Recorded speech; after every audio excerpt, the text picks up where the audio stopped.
Takano-san is more than likely planning something for tomorrow, taking advantage of people's belief in the curse. I can't let that happen. The curse of Oishiro-sama will end before it can happen for a 5th time. I'm sure of that. 毎年毎年、私は今年こそはおやっさんの右腕を見つけ出すと誓ってますが、さっぱり見つかってません。Wushi spoke to the grave. He laid the bouquet of white balloon flowers down on top of it. ですが、ようやくおやっさんの死の真相に近づく機会を得ました。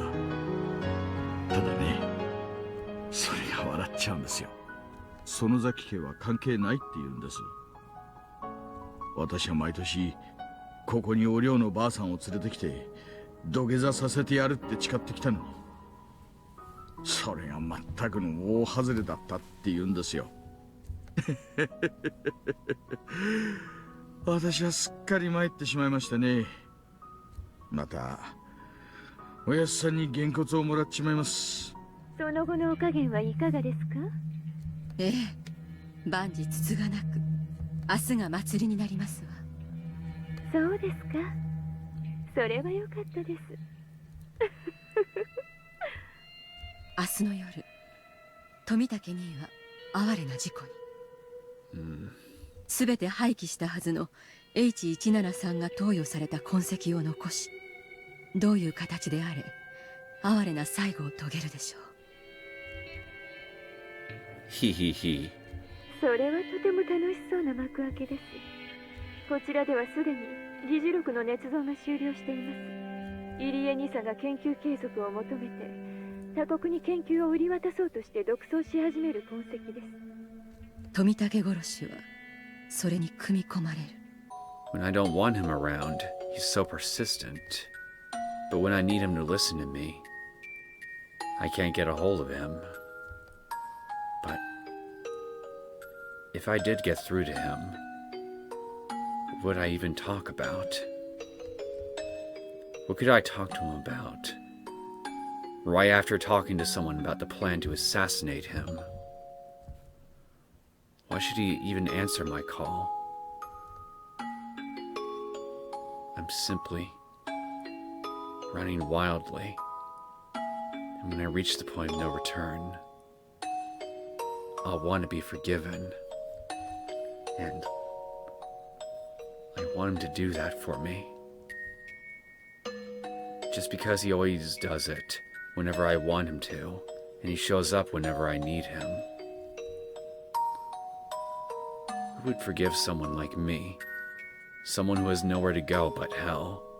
My grandfather's wish for his work to be appreciated by someone will never be granted.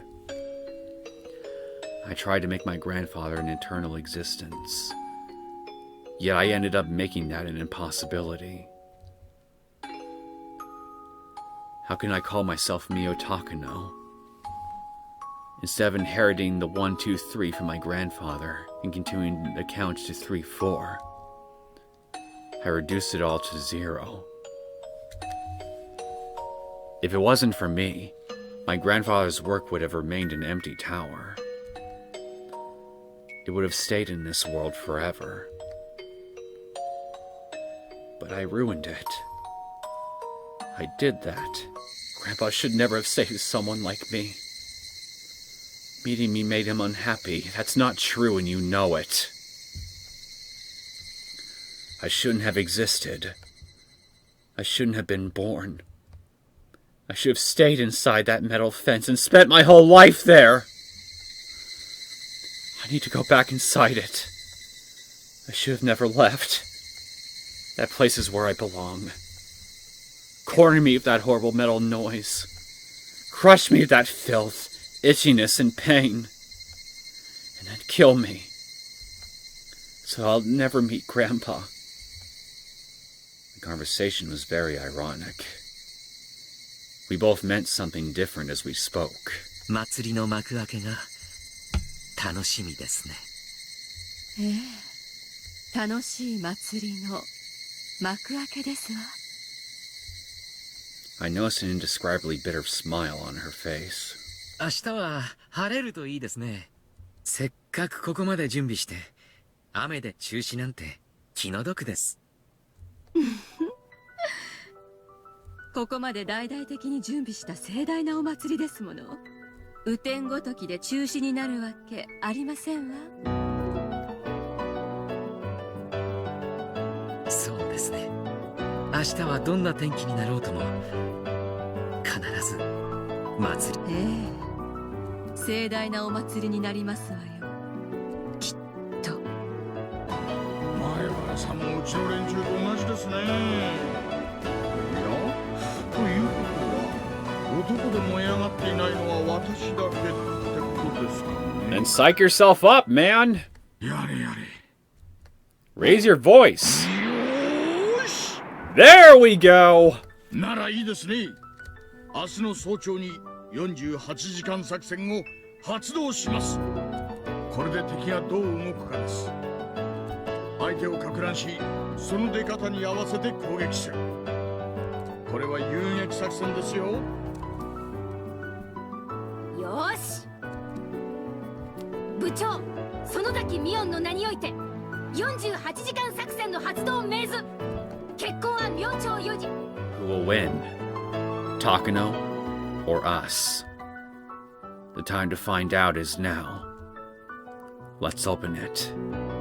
Let's open the door to June 19th of 1983. Greetings, my name is Neosekken, and welcome back to my Let's Play of Higurashi Winter Kai Chapter 8.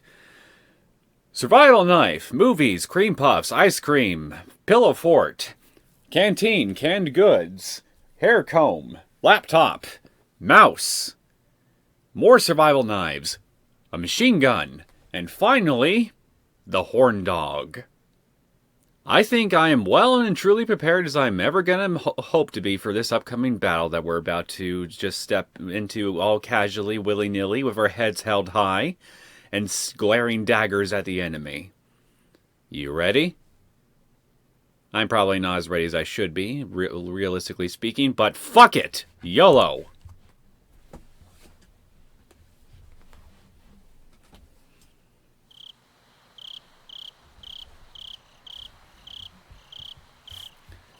It was past midnight, and almost dawn.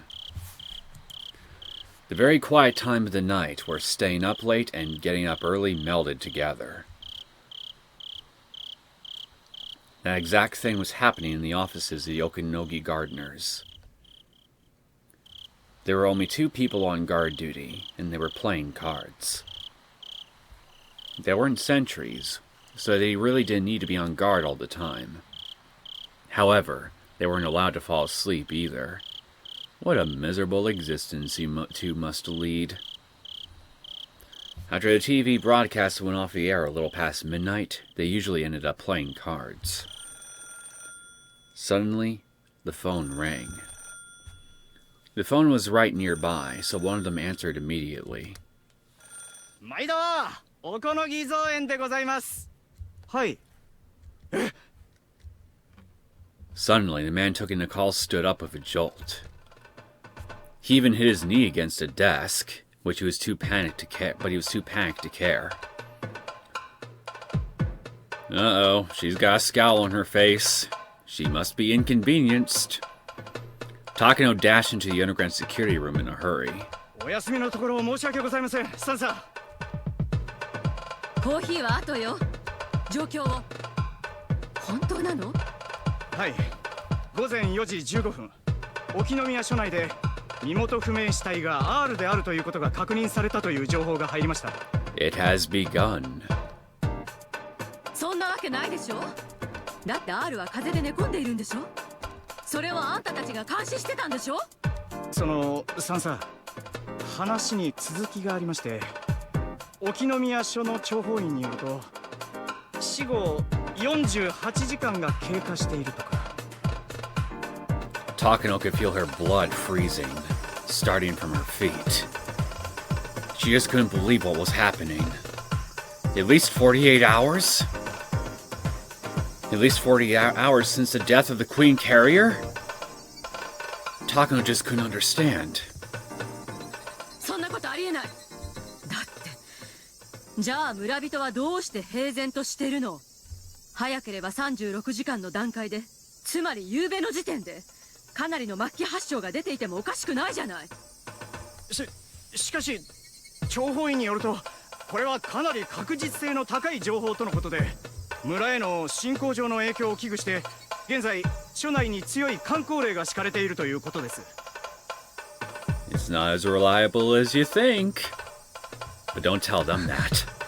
確実性が高いって言うなら、あんたたちが見張ってたあの家のフルでリカは誰なのよ。さんさ、監視体制は完璧です。フルでリカは間違いなく現在あの家です。監視体制が敷かれて以来、彼女が外出したことはただの一度もありません。中にいたことも入江所長が確認なさっています。絶対にありえません。ならどういうことよ。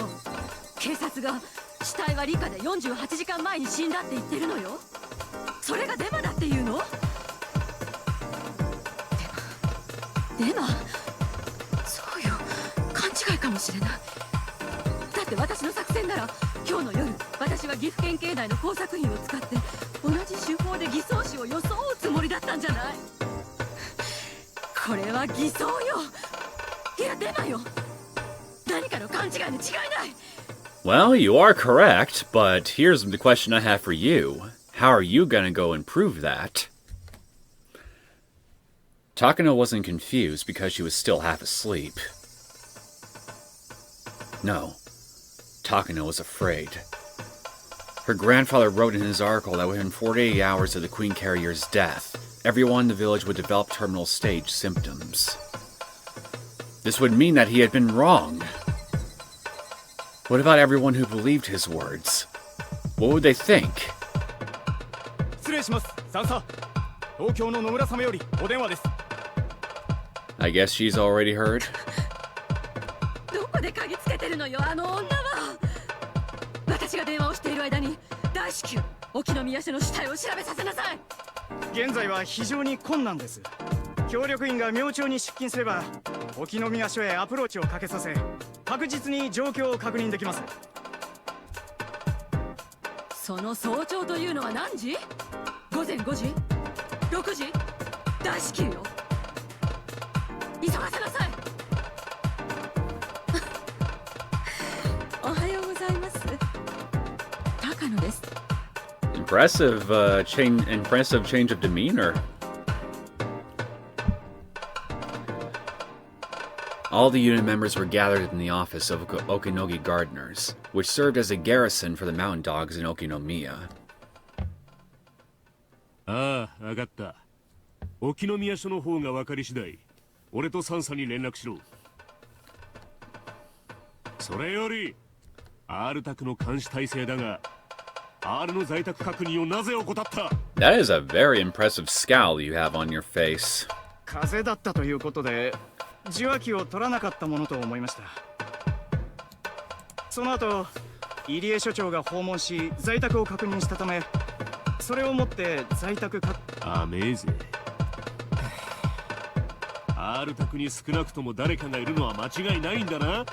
はい、それは間違いなく。隊長、R 宅に突入してはまだギリギリ可能な時間帯です。そいつはサンサの許可がなければできん。サンサも沖宮署の件が判明するまで突入許可は出すまい。突入命令に備えて R 宅監視を増員。 Well, Hakasaga's probably gonna have a hell of a time sneaking out of there when he needs to. 8人体制に増やせ。隊長、今日は境内で祭りがある日です。監視はできるでしょうが、突入はおそらく本日深夜まで不可能です。 Hell, ain't that a bitch? うまいタイミングだ。 Lousy for you. うますぎるんじゃねえのかこいつは。 Uh-oh, the gears in his head are a-turning. Okinogi's rusty yet wild instincts were sounding an alarm. Those rusty gears can't possibly be making good sounds. He sensed that someone was attacking them. He sensed that his enemy had begun to attack. He realized that the enemy had taken the initiative. People usually take a deep breath before they attack. That moment right before they strike is their most vulnerable. Okinogi assumed that whoever his enemy was, they were led by an excellent commander who knew the precise moment to strike. そういや富武に先日の診療所での会合に欠席したってな。でしたでしょうか。確認させます。サンサ、俺に奴がどこに行ったか知らないかとか聞いたよな。まさか富武兄がウグイスで富武の寝床を確認しろ。こいつは一杯食わされたかもしらんぜ。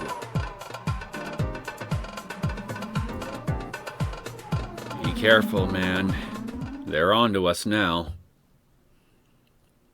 さて、もう後戻りは。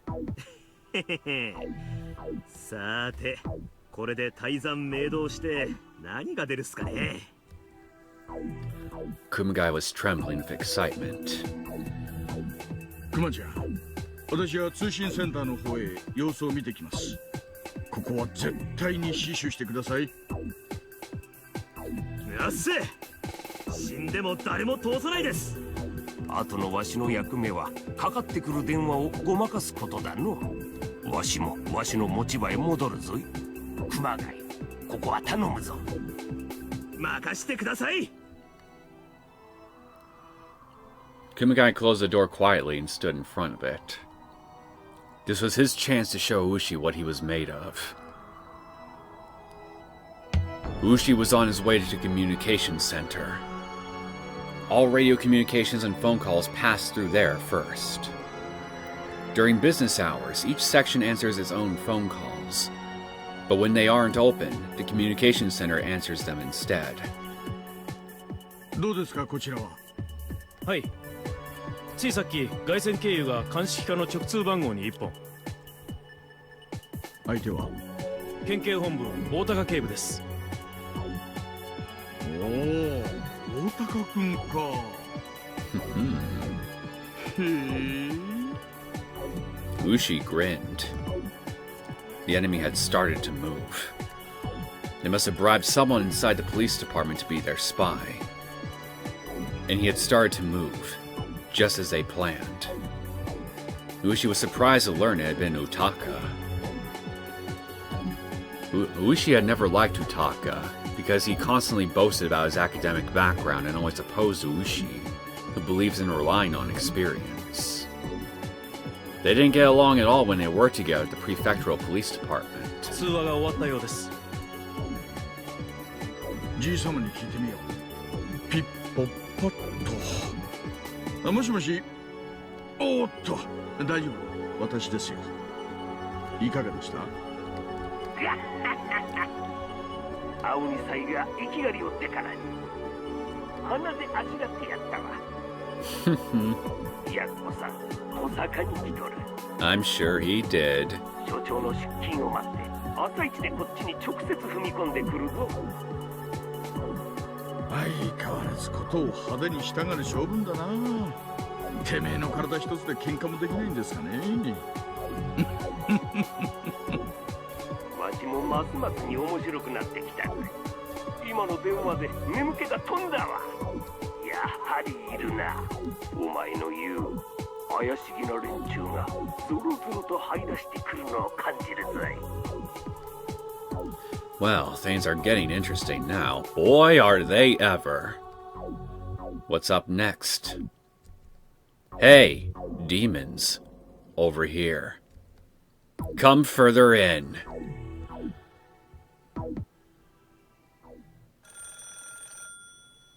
もしもし、富武です。おはようございます、富武に。早朝にすみません。山犬に動きがありましたのでご連絡します。つい先ほど山犬の全隊員に非常招集がかけられました。目的は不明です。そうですか。動きがありましたか。Tomotaki turned on the light next to his bed and put on his glasses as he answered. それからそちらの警察内で妙な情報が流れています。まだ裏付けが取れませんが、女王感染者である古出理香の死体が発見されたというのです。詳しい話を。収容されていた身元不明死体の身元がフルで理科だったというものです。死後48時間を経過しているとか。緊急マニュアル第34号の発令基準を超えた事態ですが、現在そちらでは何か情報が入っていませんか？いえ、私は沖宮にいますので分かりませんが、それはありえないでしょう。多分女王感染者の死亡は何かの誤報だと思います。こちらも誤報を疑っていますが、分析では情報の精度は極めて高く、ほぼ間違いないとのことです。未確認ですが、鑑識課職員複数が証言していると。しかし、Tomitake realized something. He realized that the Okinomiya police station was Uushi's territory. He also realized that this must be the work of Rika and her friends. Tomitake tried to think calmly. Even if they didn't know who their enemy was, its obvious the emergency manual is the signal for an explosion. So they must have come up with the idea to destroy that signal. The foundation of the emergency manual is that unless something is done about it, within 48 hours after the Queen Carrier's death, all the villagers will develop terminal stage symptoms. So if nothing happens after 48 hours, there is no need for the emergency manual. And with that, the mound dogs have been called in. もしもし、未確認ですが、鑑識課職員複数が証言していると。はい、失礼。どうやら現状を考えると、入江機関に不穏な動きがないと断言することは難しいようです。一切に入江機関を緊急査察されるよう進言をお願いします。また、最悪の事態に備え、番犬部隊への予備命令を進言します。了解しました。9時になればもっとまとまった連絡が入ってくると思います。山犬同伴となればそちらも危険です。十分ご注意。もちろん用心してます。では次の定期連絡は9時に。It was 6 a.m., so 3 hours. Tomitake would get another call in 3 hours. ウグイス1より前へ。富武は406号室だ。屋外監視、問題ないか？ Oh, great. ウグイス4、野外監視問題なし。ウグイス5、フロア問題なし。ウグイス3、室内は無音。多分、就寝してます。Oh, wait a minute, they must be at the other hotel. For a second there, I was thinking, oh crap, they found him in his new hiding spot already? There was a Do Not Disturb sign on Tomitake's door. Perhaps he stayed up very late last night and was planning to sleep in. This is a great chance for the Nightingales. いいか、生かして捕らえろ。サンサのオーダーだぞ。始めろ。They tried to break into Tomitake's room very quietly. Obviously, it was a simple job for them to pick a hotel room's lock. The two members at the door communicated with each other using sign language. Even knowing he was asleep, it would be a good idea not to barge in. They opened the door very cautiously and very quietly. The room's interior was organized but tasteless, typical of cheap hotels. The only furnishings were a bed, a small desk, and a coin-operated TV. Clearly, only one person could stay in this room. And there in the bed, Tomitake was nowhere to be seen. Couldn't be found. What a distinction without a difference. どうしたウグイス3、応答しろ。そう、もぬけの殻です。It was still early in the morning, but the room was empty. どういうことでしょう。富武には野鳥撮影と散策の趣味がありました。まさか早朝からどこかへ出かけているのでは。いや、違う。こいつは多分やられたぞ。The Do Not Disturb sign was on the door.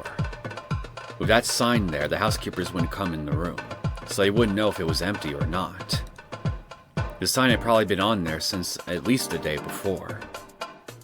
Knowing that Tomitaki was planning to stay for a long period, the hotel hadn't really paid much attention. In other words, the room had been empty since then.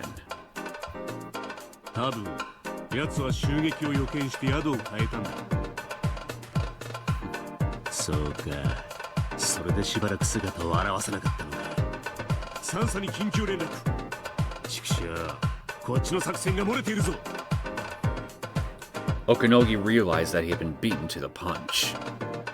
The foundation of the emergency manual had collapsed, and with the basis of the final operation, the basis of the final operation was shaky. Okanogi felt that the major had panicked and rushed into confirming what was going on too hastily. If Tomitaki suspected us and went into hiding, then after, caught wind of that, he was sure to come grab us by our tails. 全てができすぎだぜ。くそ、向こうの計略にきれいに決まっちまったみたいだぞ。Indeed. Okanogi tried to calm himself. If he was going to investigate in secret, he could assume that Tomitaki was still nearby. The department in Tokyo must be the one conducting the investigation. So he must be waiting somewhere for a report from that department. Tomitaki was probably at a new hotel. Probably somewhere in Okinomiya. 東京班のカラスに連絡を取れ。おそらく調査部が定期連絡してる相手がいるはずだ。その相手の番号を調べさせろ。そいつが獅子骨市内の番号だったらビンゴだ。Okanogi was confident about his hunch. But if what he was thinking is correct, that meant his identity was about to be exposed. It also meant his operation had failed before it even started. But it wasn't a checkmate quite yet. If he could prove that the dead body at the Okinomiya police station wasn't R, then everything would go back to square one. All he had to do was capture Tomitaki and then check the body at the station. That was all. 隊長、カラスに連絡が取れました。通話内容は確認不能ですが、電話番号だけなら何とかできると。ただし、時間が欲しいそうです。どの程度？ほんの数時間ほどだそうです。By few, you mean 3, yes? If that's true, then just in time for Tomitaki to receive that report from the Bloodhounds. ほんのと来たもんか。せかしゃしねえが、可能な限り急げと伝えろ。It was a little past 6 a.m. It was already light outside, but still too early for the cicadas to start their morning chorus. They had endured the first wave. It was now a matter of how quickly they could recover. Okanogi just hoped that the major didn't throw a fit. 隊長、カラスより連絡です。電話番号は調査中。なお調査部は9時を定時連絡時刻に定めているようです。あと3時間か。3 hours! He looked up at the clock. Even the little things were beginning to bother Okanogi. Every time the second hand moved, he became more impatient, realizing the check-in time was getting closer and closer. それから調査部長の岡一佐が番犬に対し予備命令を発令しました。任務は示されていないとのことです。ってことは引っ込みがつくような招集ってわけだな。大事でなけりゃ訓練ってことにしてごまかそうってらしい。大丈夫だ。まだ時間があるってことだ。続報です。調査部長が幕僚長の自宅へ電話しています。内容は不明。大丈夫だ。大丈夫。まだギリギリ大丈夫だ。The Bloodhounds' standby orders meant they saw a very high chance of the Erie Institute revolting. The people on site must be practically certain of it. Although it's not as difficult to execute as the emergency manual, ordering out the Bloodhounds isn't that easy. They only did so because they've realized that some kind of trouble is afoot. Okanogi was sure that the people who wanted to conclude matters peacefully were trying to sell things down by saying it was just a mistake. In order to the Bloodhounds to stand by without clarifying a mission is like a middle ground in that sense. But the head of the research division had called the chief of staff. This was a very dangerous situation for the mountain dogs. In other words, the higher ranks of the SDF, or people even higher than them, had decided the Bloodhounds could take the field. The uniforms are hot-blooded, but the suits always push for peaceful resolutions. They still hadn't decided which way they wanted to go yet. Our loss wasn't certain yet. Win or tie, everything was riding on the same table. If that was the case, the call coming at 9 a.m. from the research division didn't bode well. Okinogi couldn't say why, but he had that impression. It was just his wild instinct doing its job. You could guess that the people in Tokyo were going to ask Tomitaki about the situation in detail, and then decide what to do based on that. It was possible that the head of the division, or even the chief of staff himself, might come on the phone. Then the Bloodhounds might get an order as soon as the 9 a.m. phone conversation was over, which would result in his defeat. Tokyo was still unsure.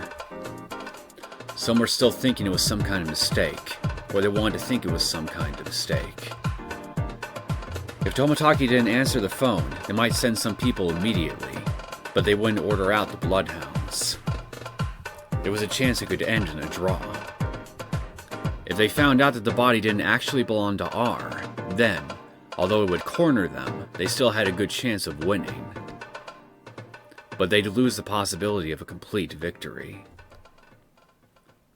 Okinogi knew that Takano's clients hadn't ordered anything else but exactly that.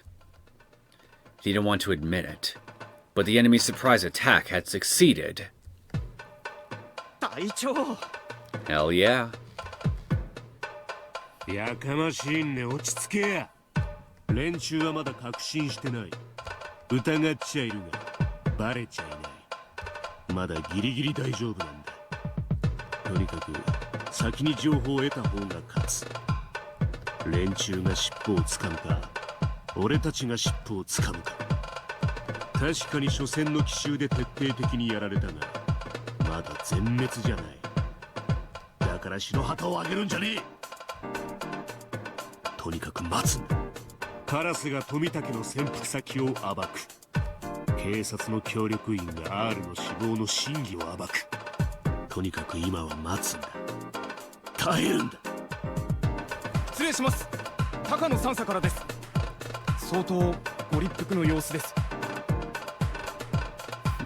くそ。伏してチャンスを待とうって時に、俺はお姫様のおもりか。あ、もしもし、おこのぎです。まあそう焦らずに、まだそう決まったわけじゃありませんね。まずは落ち着いてコーヒーでも。Okinogi tried to change the subject while pretending to laugh, but all he could hear was Takano's frantic voice. He couldn't even understand what she was trying to say. The second hand on the clock ticked in. Who was going to be able to smile at the end of it all? Me. Me, me, me. Today was going to be a long battle. Okinogi's instincts told him so.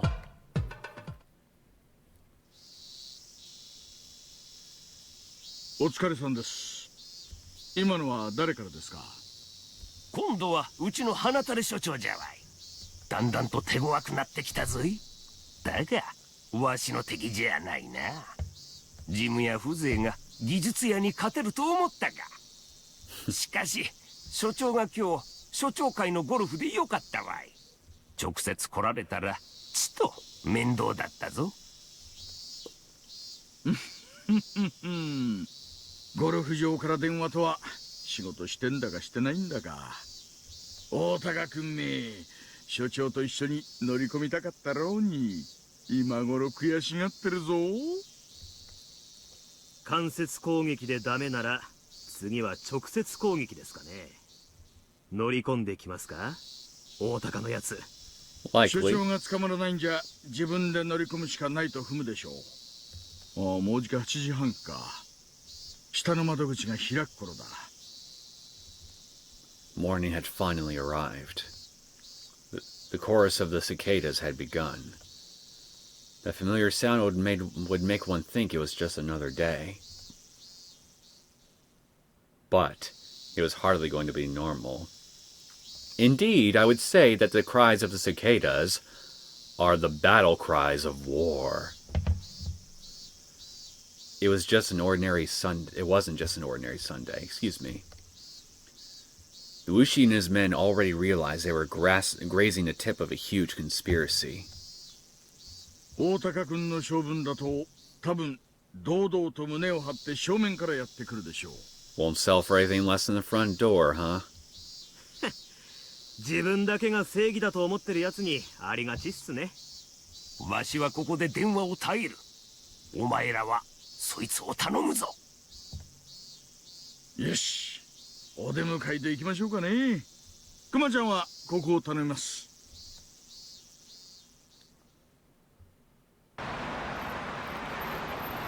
The lobby of the Okinomiya police was just like that of any other police station. It could hardly be said to have a welcoming atmosphere. Some of the tiles on the floor were broken and cracked, so sometimes people tripped on them.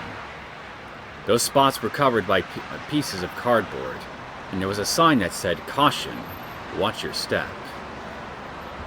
There was also a pot with a dead plant in it. That poor plant. It was far from a friendly lobby. Unlike hospitals and banks, there wasn't a line of people at the counters at the police station, but there were a few sitting on a sofa waiting for the counters to open. And they would open soon. Some workers were standing by on the other side of the counters. Utaka was snobbish enough that Ushi didn't want to deal with him first thing in the morning. If only he was a pretty young woman with big boobs. I don't know. But given that personality, I don't think it would really change anything for me personally. Ushi and his men were on a very important job. If Utaka found out that Rika Furute's death had been faked, the operation was finished. They're only able to shake up the enemy now, while Rika Furute's death is still on the books. They had to stall for every minute, every second they could, so Tomitake could seize hold of the tail that was popping out. So if the truth about Rika Furute's death was exposed before Tomitake had that chance, the enemy would recover. The emergency manual would regain its credibility, and although the enemy wouldn't enact it immediately, they would try again for sure. Rika Furute had detected the conspiracy ahead of time. But that was a miracle. The divine wins. Japan had prevented Mongol invasions twice in the past with such miracles, but nothing like that happened during World War II. They might not be so lucky next time. They might not get another chance. There might be no next time at all. Unless they defeated them this time, they would never win again. While it was possible to do some serious damage, a tied game would inevitably lead to the enemy's victory. They had to completely expose what the enemy was up to, allowing Tomitake to call in a suppression unit to defeat them. That was why Ushi had to stop their vanguard here. His job, therefore, was an extremely important one. If the enemy's conspiracy succeeded, Hinamizawa would be destroyed, and more than 2,000 villagers would be executed in a gas disaster. Either way, the incident would never go public. But people's lives depended on him. Ushi was violating his professional duties. However, he had to do what was right. Ushi thought back to when the old man taught him that.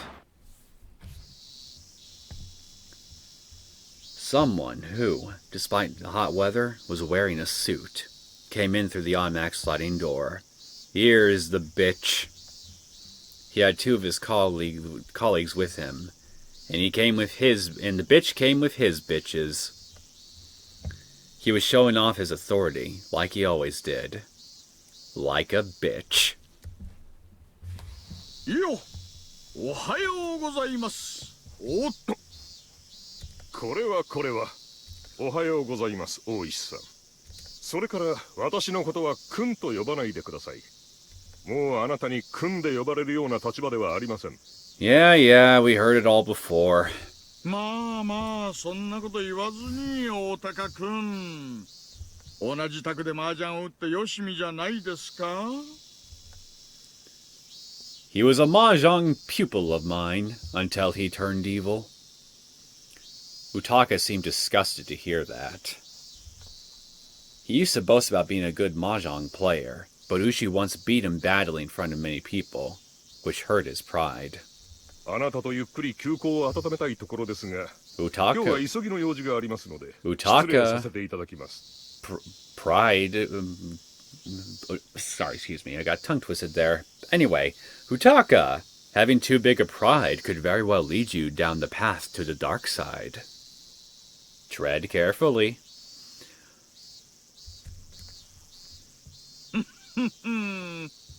まあまあ、そう言わずに。交流剣道大会で少女の筆行委託を忘れちまったと。Oh, this sounds juicy. あんたが私に泣きついてきたんで、こっそりステージ裏で書いてあげたから、無事表彰式ができたんじゃないの。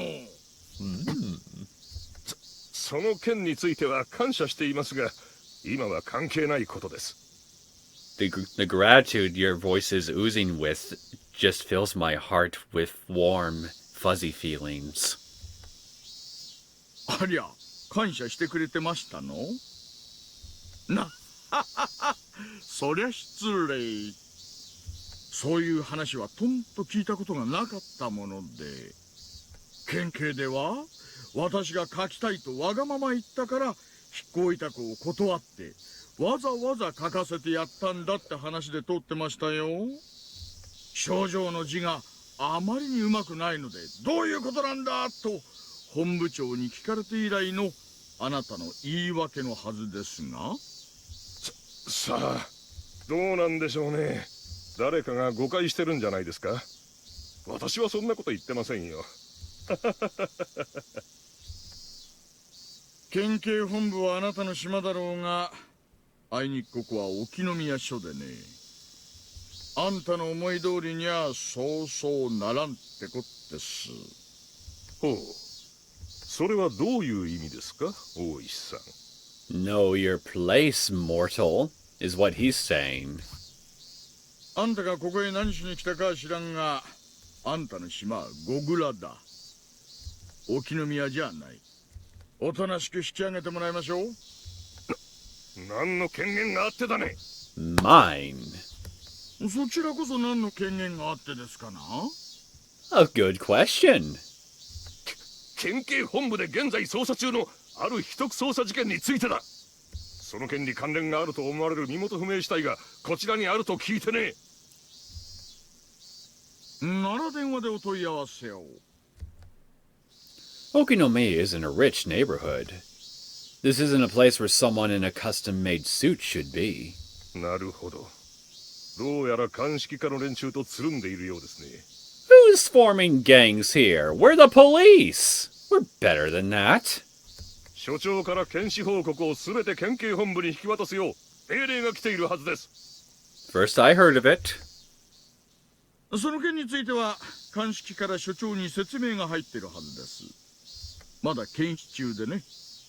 Ch.8とうちのミスで身元が特定されたような情報が内部に流れちまったようですが、ですので報告書を出すにはちょいと時間をいただかないとならないわけです。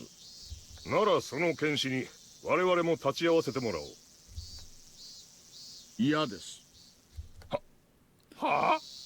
N.O., Mr. Good Sir Otaka. 私は県警本部の秘匿事件担当として。Oh, I hear you, but your jurisdiction is, well, not good here.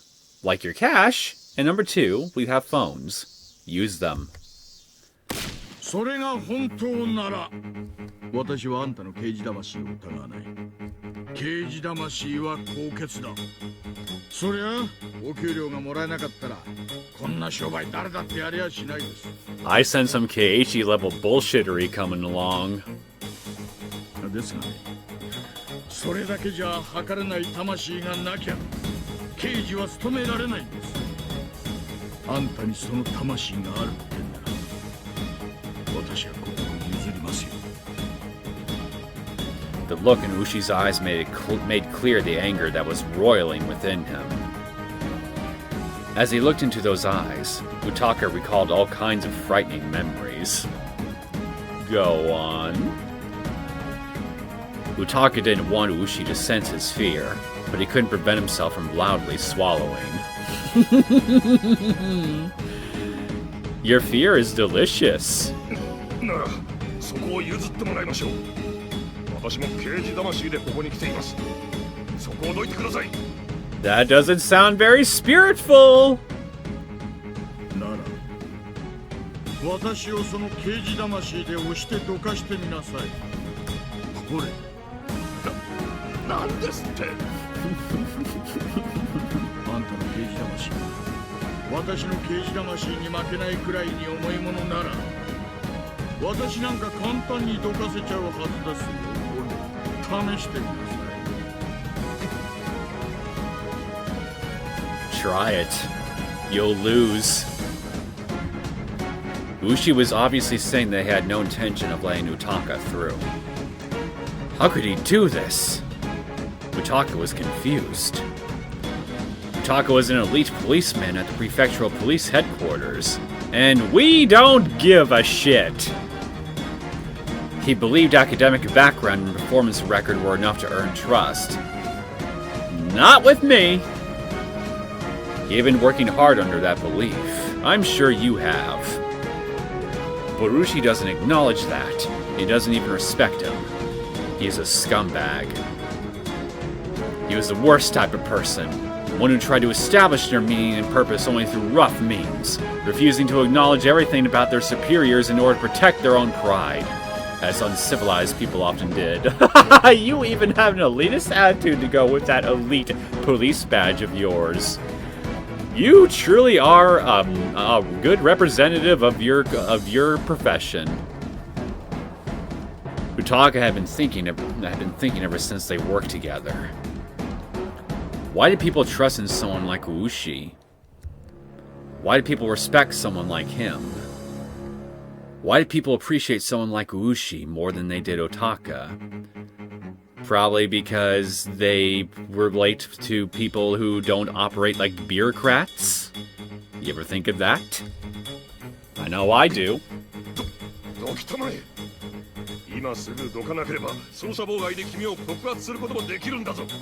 And I can accuse you of all kinds of shit too. It can go both ways, good sir. そりゃどんな捜査ですかな。話してくれりゃ協力もします。だから君もわからない人だな。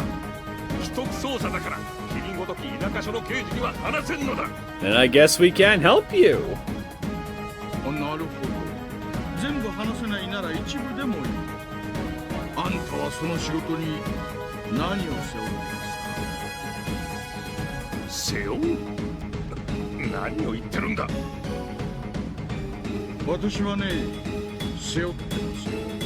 私の後ろには村の住民の命運2000人分があります。あんたを通せば2000人、いや、その親戚やご家族も含めればもっと大勢の人が悲しむことになる。Understatement of the century. あんた、分かってますよ。何の話かさっぱり。腹を割ってやる。あんたの飼い主は恐ろしいことを企んでいる。あんたはそこまで想像がついちゃいないだろう。何千人もの人が不幸になる恐ろしい陰謀を企んでいる。そいつがくじかれる外屋だってんで、多分就寝中だったあんたを叩き起こしてすぐに調べろと命じたんだ。いくらの小遣いで頼まれてるかは知らんが、それがあんたの刑事魂より重いってんなら。Ushi stopped talking there, but his eyes continued to speak after that. 何を言っているのかさっぱりわからないですよ。とにかくそこを通してください。 Utaga's baffled behavior confirmed what Ushi had just said. He'd been bought off by someone shady. Though maybe he didn't think that he was bought. He probably thought he was just fulfilling the request to confirm Rika Furude's body as a favor from someone in the information network. He assumed he'd built himself. Of course, the part about being a classified investigation was a lie.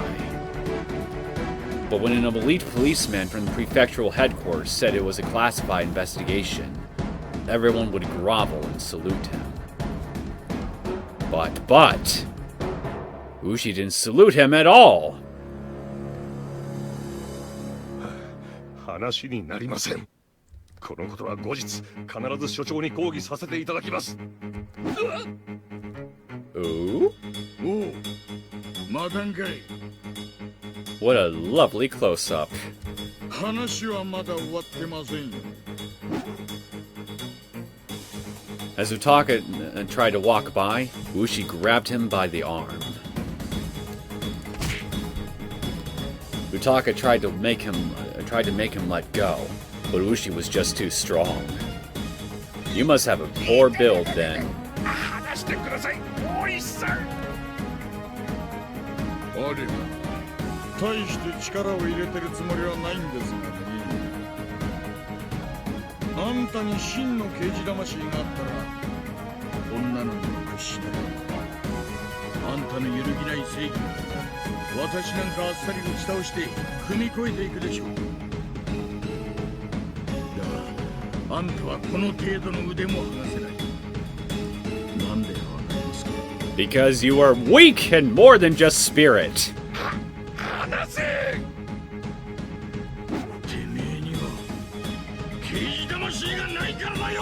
That's only part of it, Ushi. Come on. You lay it into him 100%.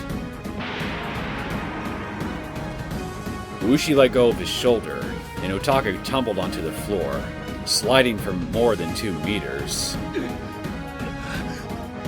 れは捜査妨害だ。公務執行妨害、いや、傷害の現行犯だぞ。緊急対応しろ。 Utaka ordered his 2 colleagues around, but they didn't know what to do. Ushi was also a policeman, and obviously there was something more going on between them. Besides, they could sense one thing. Their instincts were telling them that Ushi was far stronger than them. Birds of a feather flock together, I see. In this case, a bunch of weaklings. They were no match at all. No, I should have said birds of a frail feather flock together. That would have... Damn it, I should have thought that the first time. Some officers were gathering in the lobby. They all looked puzzled.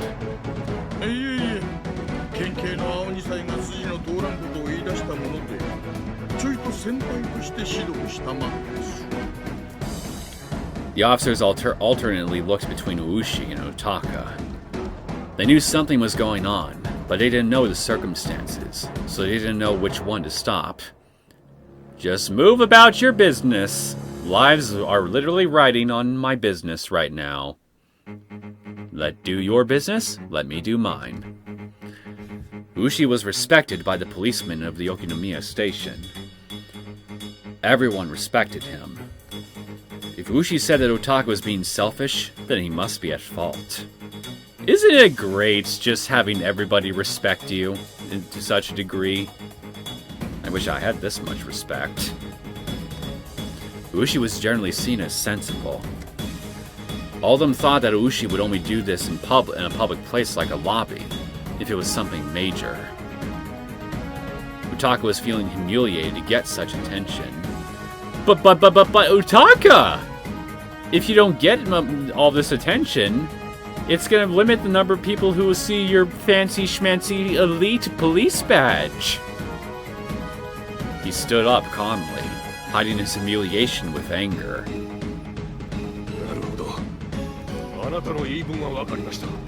No, you don't. 私も子供の使いでここに来ているわけじゃない。 Well, to them, to your bosses, you might as well be a child. いい根性です。胸を貸しますよ。かかってこい。 Fisticuffs!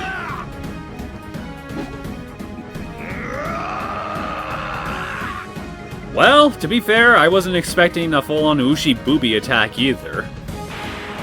お前はそんなもんか。くそー。お前の刑事魂はそんなもんか。俺はひなみ沢2000人を背負って諸葛管内2000人の命を預かってる。ならば2000人を押し退ける気迫で今回。 I think you're asking for the impossible from this guy, Ushi.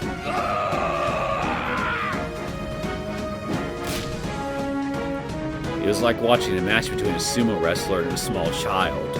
And it's delicious! No matter how many times Utaka tried to tackle Ushi, he simply crumbled against him. Ushi stood firm, as if his feet were rooted to the earth. I wish this was animated. This is just beautiful reading. It'd be even more beautiful if I could actually see the motions. By the third time Utaka tumbled to the floor, he finally realized that he had been provoked. He caught his breath and fixed his hair.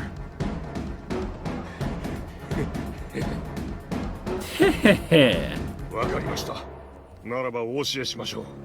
私が担当している事件はあなたもご存知の S 号絡みです。Furude, Sonozaki. Is something not adding up here, guys? Is it just my imagination? I don't think it is. その経由でとある方面から真偽を確かめてほしいと依頼されたのです。回りくどい言い方じゃわかりませんな。もうちょいわかるようにお願いします。何しろ疑われているのは南沢地区では新工場のマスコットともいえる少女の死なのです。それが事実かどうかすぐに確かめなければなりません。だから電話で説明したでしょ。現在調査中。まだまだお時間がかかります。いや、言いたくなかったんですがね。この依頼はもう隠すのはやめましょう。Will you now? あなたの大の苦手の園崎議員からです。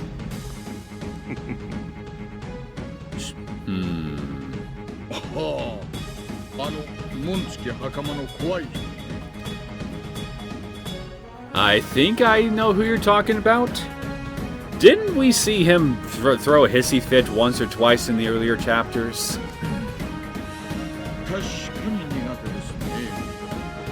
あの人に凄まれて私も道理を引っ込めて無理を通すしかありません。そうでしょう、そうでしょう。その園崎議員から大至急本当にフルで理科の死体なのかどうか確かめてほしいと依頼されたのです。住民の依頼ですからね。住民のための警察です。引き受けるのは当然ですよ。何しろフルで理科は南沢ではただの少女じゃない、特別な意味を持つ少女です。その少女の死体が出たなんて話が未確認情報でも流れれば、それを確かめたいと思うのは至極当然です。そうでしょう。あんた、そういうのは一般の方の耳に入らないところで言った方がいいですよ。ここロビーです。これは失礼。Utaka suddenly realized his mistake. Some people were even whispering behind him. One of them spoke to Utaka hesitantly. フルでのリカちゃまが亡くなったってのは本当なのか？ご安心を奥さん。まだそうと決まったわけではありません。それを確認するために県警から参上しました。そうです。まだそうと決まったわけではありません。現在それを確認中なのでお待ちをと申し上げているだけなのです。 Oh, I think I see where you're gonna try to take this. You're gonna try to rile up the nearby crowd to prevent these guys from coming in here by basically claiming that if these guys by basically framing the situation to where you guys are still investigating her death, and these guys who just showed up are just getting in the way of that because they keep interfering. So, with planting that thought into this crowd's head, they will be more than happy to get in the way of Utaka and his thugs, while you guys effectively stall for more time. I'm sure there was a better way I could have framed this, but it's something like that, right? その確認に立ち会わせろと言っているのです。いいんですか？私は園崎議員の依頼でここに来ているんです。その私にここまでの邪魔をしてくれたというなら、それは困ったことになるのは大石さん。あら、そろそろ降参した方がいいんじゃありませんか。 Surrender? What is this surrender thou speakest of? Representative Sonozaki is well known in this area as an extremely tough congressman. The people who knew about him continued to whisper. Utaka grinned when he heard them whispering. He realized then that in Okinomiya, his threat was more effective than he thought it would be. Hey, speaking of Sonozaki. そこの県警さんや、それ園崎議員さんが本当に頼んだんですかいの。 Oh, it's like someone added some secret sauce to this delicious meal I was already feasting on, and it's getting even more delicious. そうです。私が議員から直接依頼されたのです。どうです？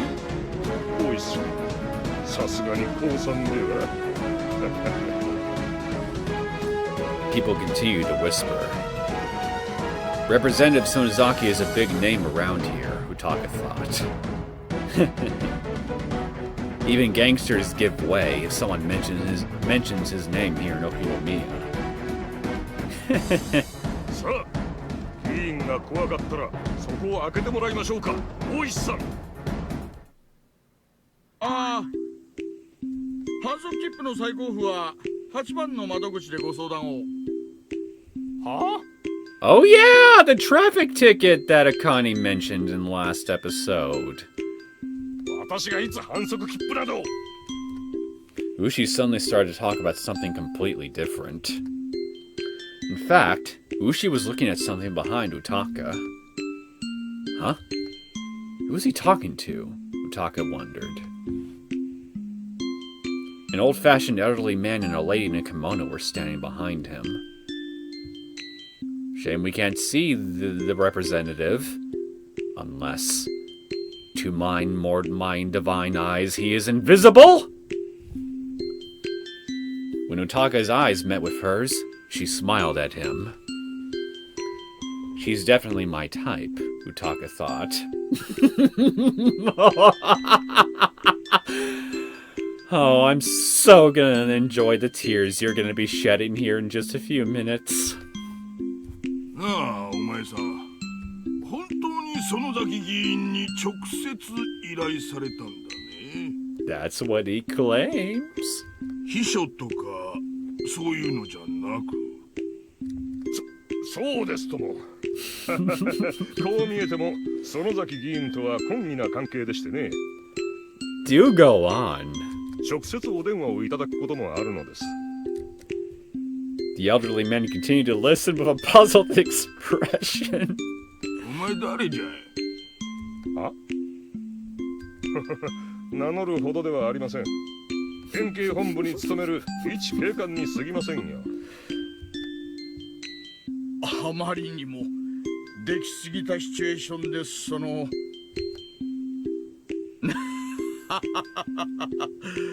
笑うしかないですな。I'm right there with you, Oushi. なんだ、やっぱりこれは笑ってもいいところなのかい？ Hey, we're all laughing here. There's nothing stopping you. それは私も気づかなかったわ。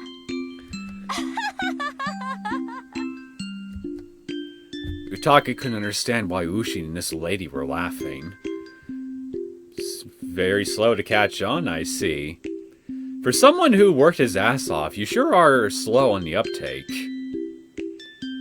Maybe you did a lot of after school studying sessions or something to climb up the ranks and get your grades up?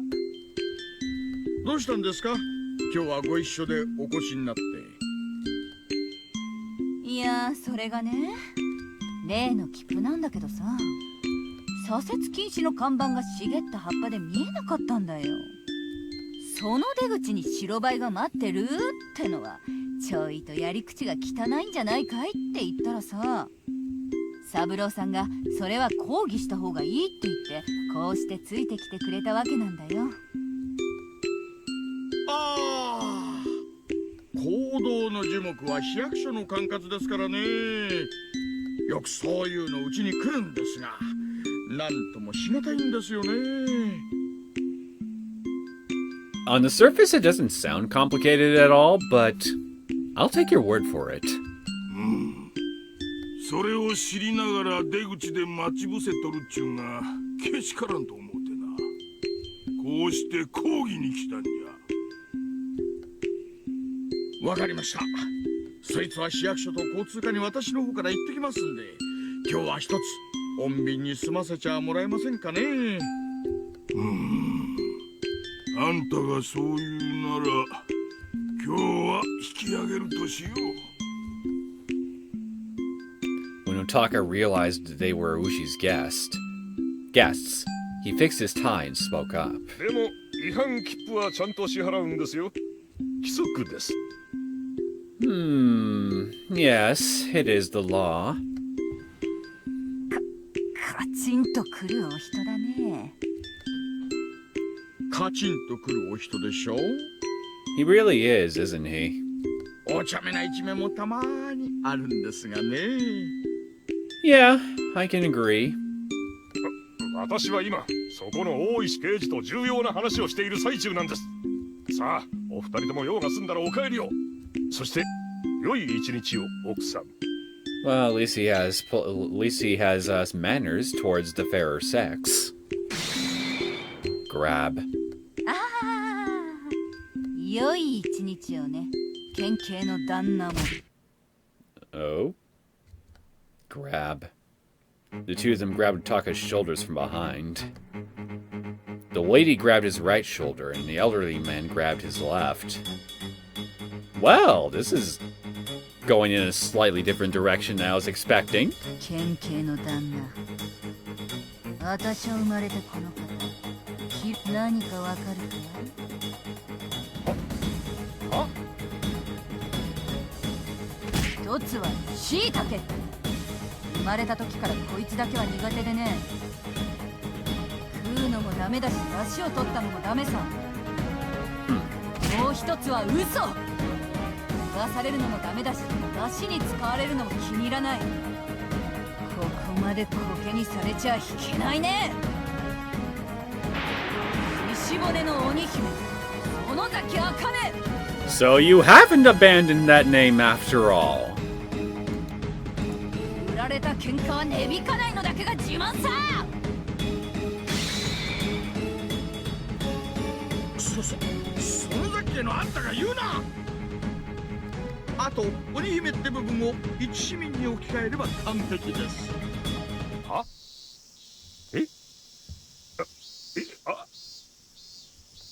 ？The police officers, the citizens in the lobby, and Utaka's colleagues didn't know what was going on. ご説明します。 Yeah, you're gonna have to really spell it out for this guy, because I don't think he's gonna figure it out for himself sometime this century. こちらは園崎茜さん、鹿骨市婦人権友会の副会長さんです。こちらは園崎三郎さん、県剣道連盟の名誉理事さんです。それより前に肩書きがありますね。獅子骨肉選出の剣技、園崎先生です。いやお二人とも県警剣道部師範代の大高君に稽古をつけるために本日はお越しくださったんですよね。朝から本当に申し訳ございません。さあ先生方を道場にお通ししてください。I hear it is a very nice dojo. 銀さん、なんじゃい、お前さんとは恋の仲じゃな。踊りが言うたんじゃ。今日はとことん付き合ってもらうぞ。Oh yeah, I agree.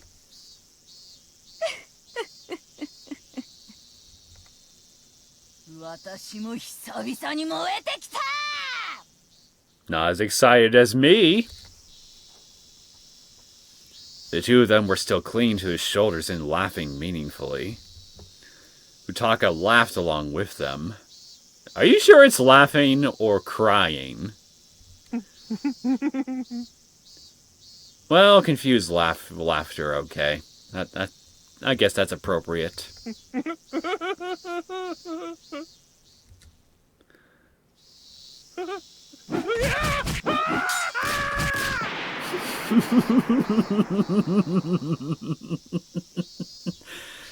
Delicious.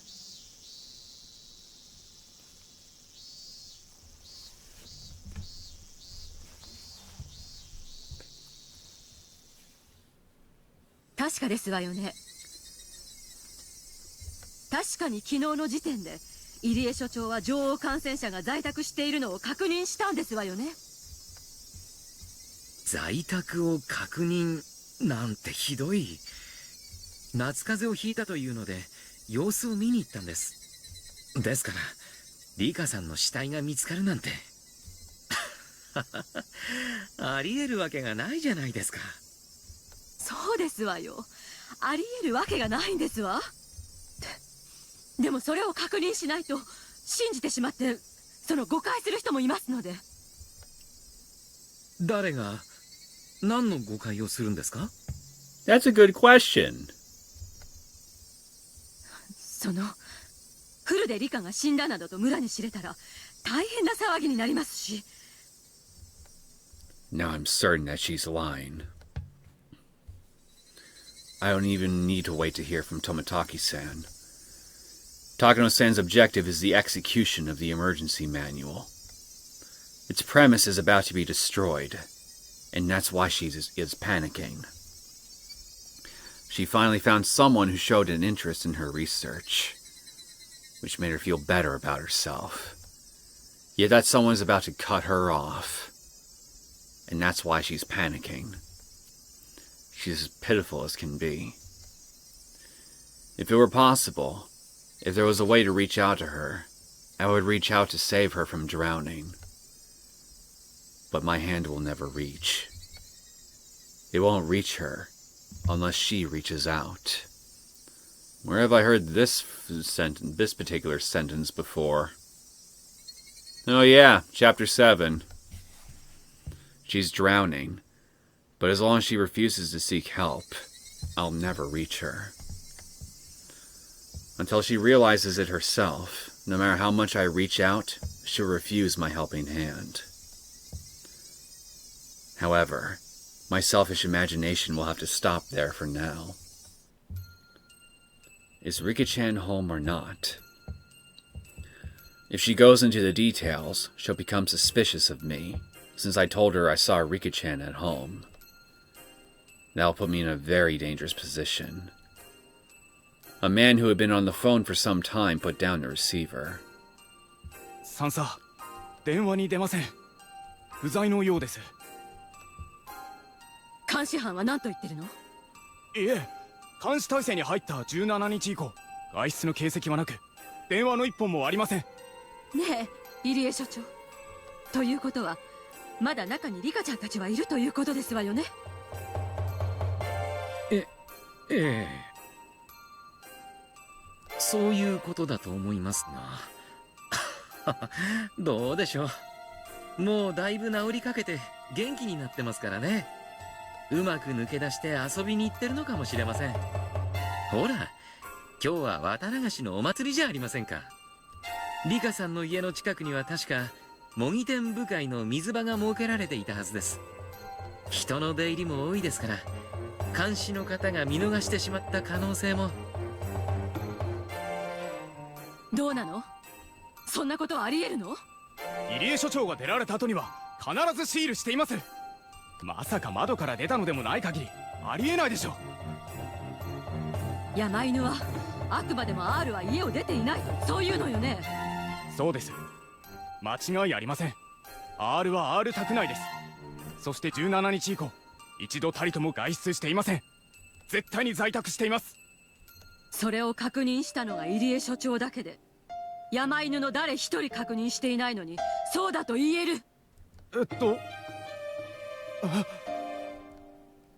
One of the mountain dogs looked at me.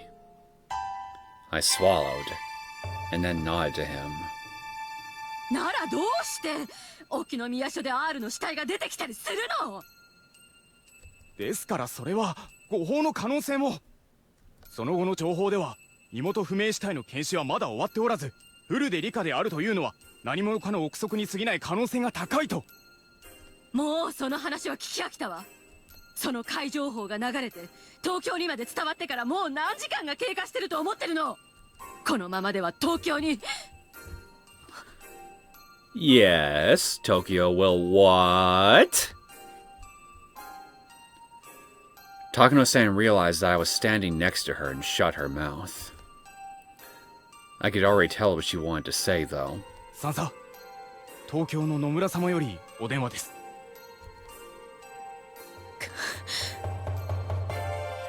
だからしばらく待てと言ってるのに。 Takano-san usually has a lot of self-control, but she's not doing so well right now. Even her body language makes it clear how irritated she is. Does she have a habit of scratching herself? As she folded her arms, I could see marks where her nails touched her skin. She's clearly not doing well. 高野さんはお忙しいようですね。私が出ましょう。野村さんですか？初めてお電話いただく方ですね。いえ、サンサ宛てですので。The mountain dog looked alternately between Takano-san's and my faces. 入江所長、今ちょっと立て込んでおります。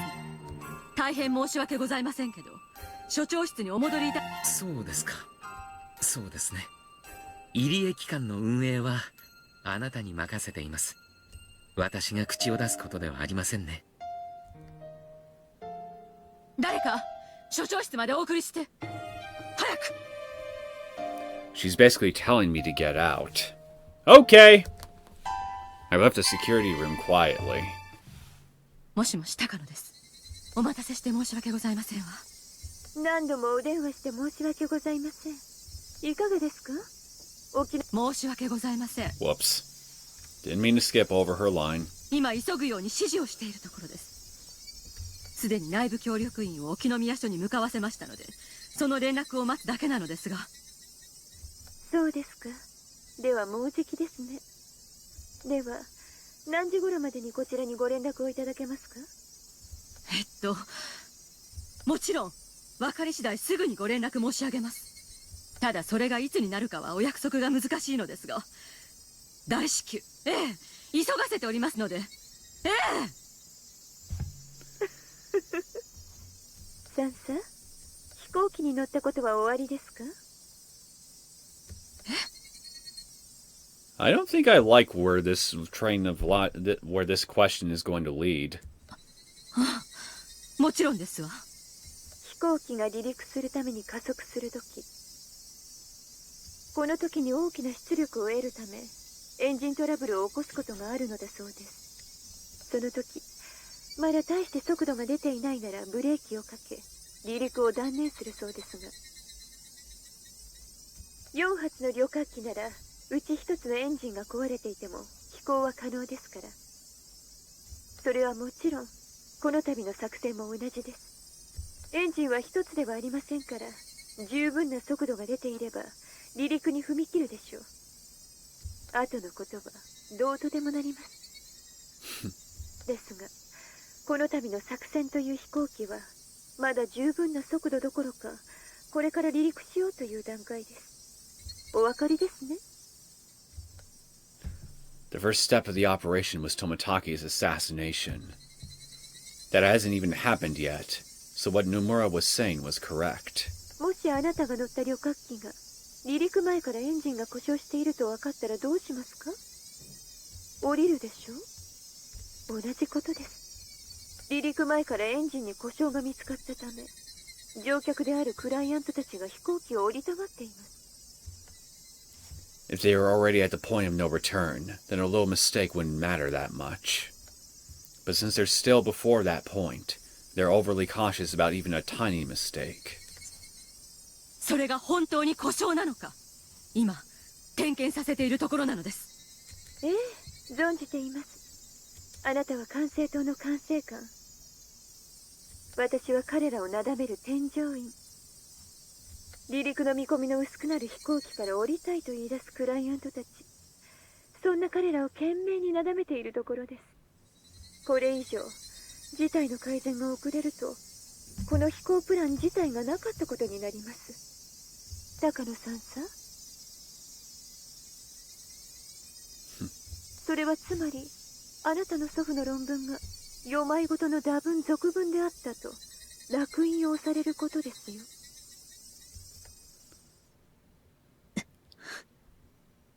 一人の少女が死ぬと村人が全員錯乱する。バカみたい。何を根拠にそんな世まいごとを。この分厚い研究結果は全てそんな空想論文だ。なんておかしい。高野一二三と高野美代って何なのかしら。おかしいおかしいおかしい。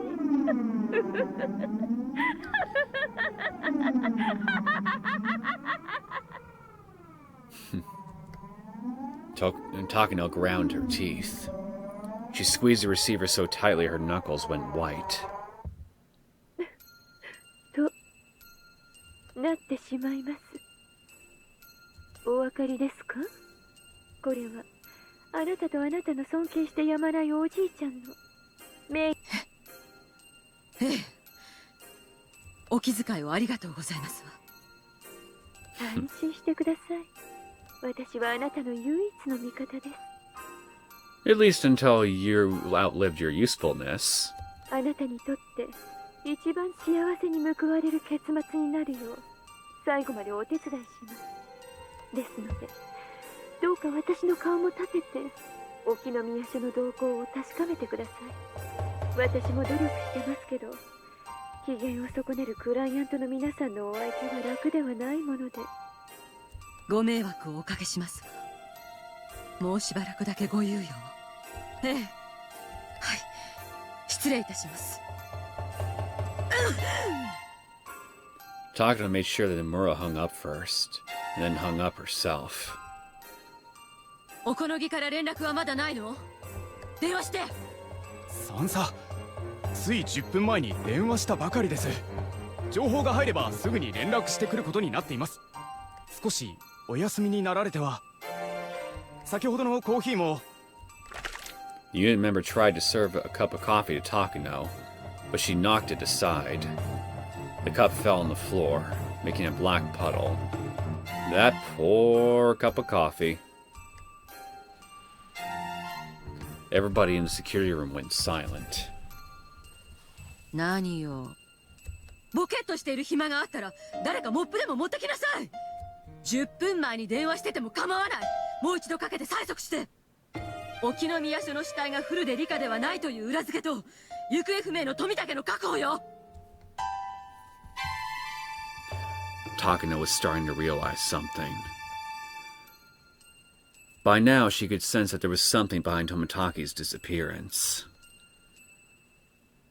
Tomitaki must know something about what's happening at the Okinomiya police station.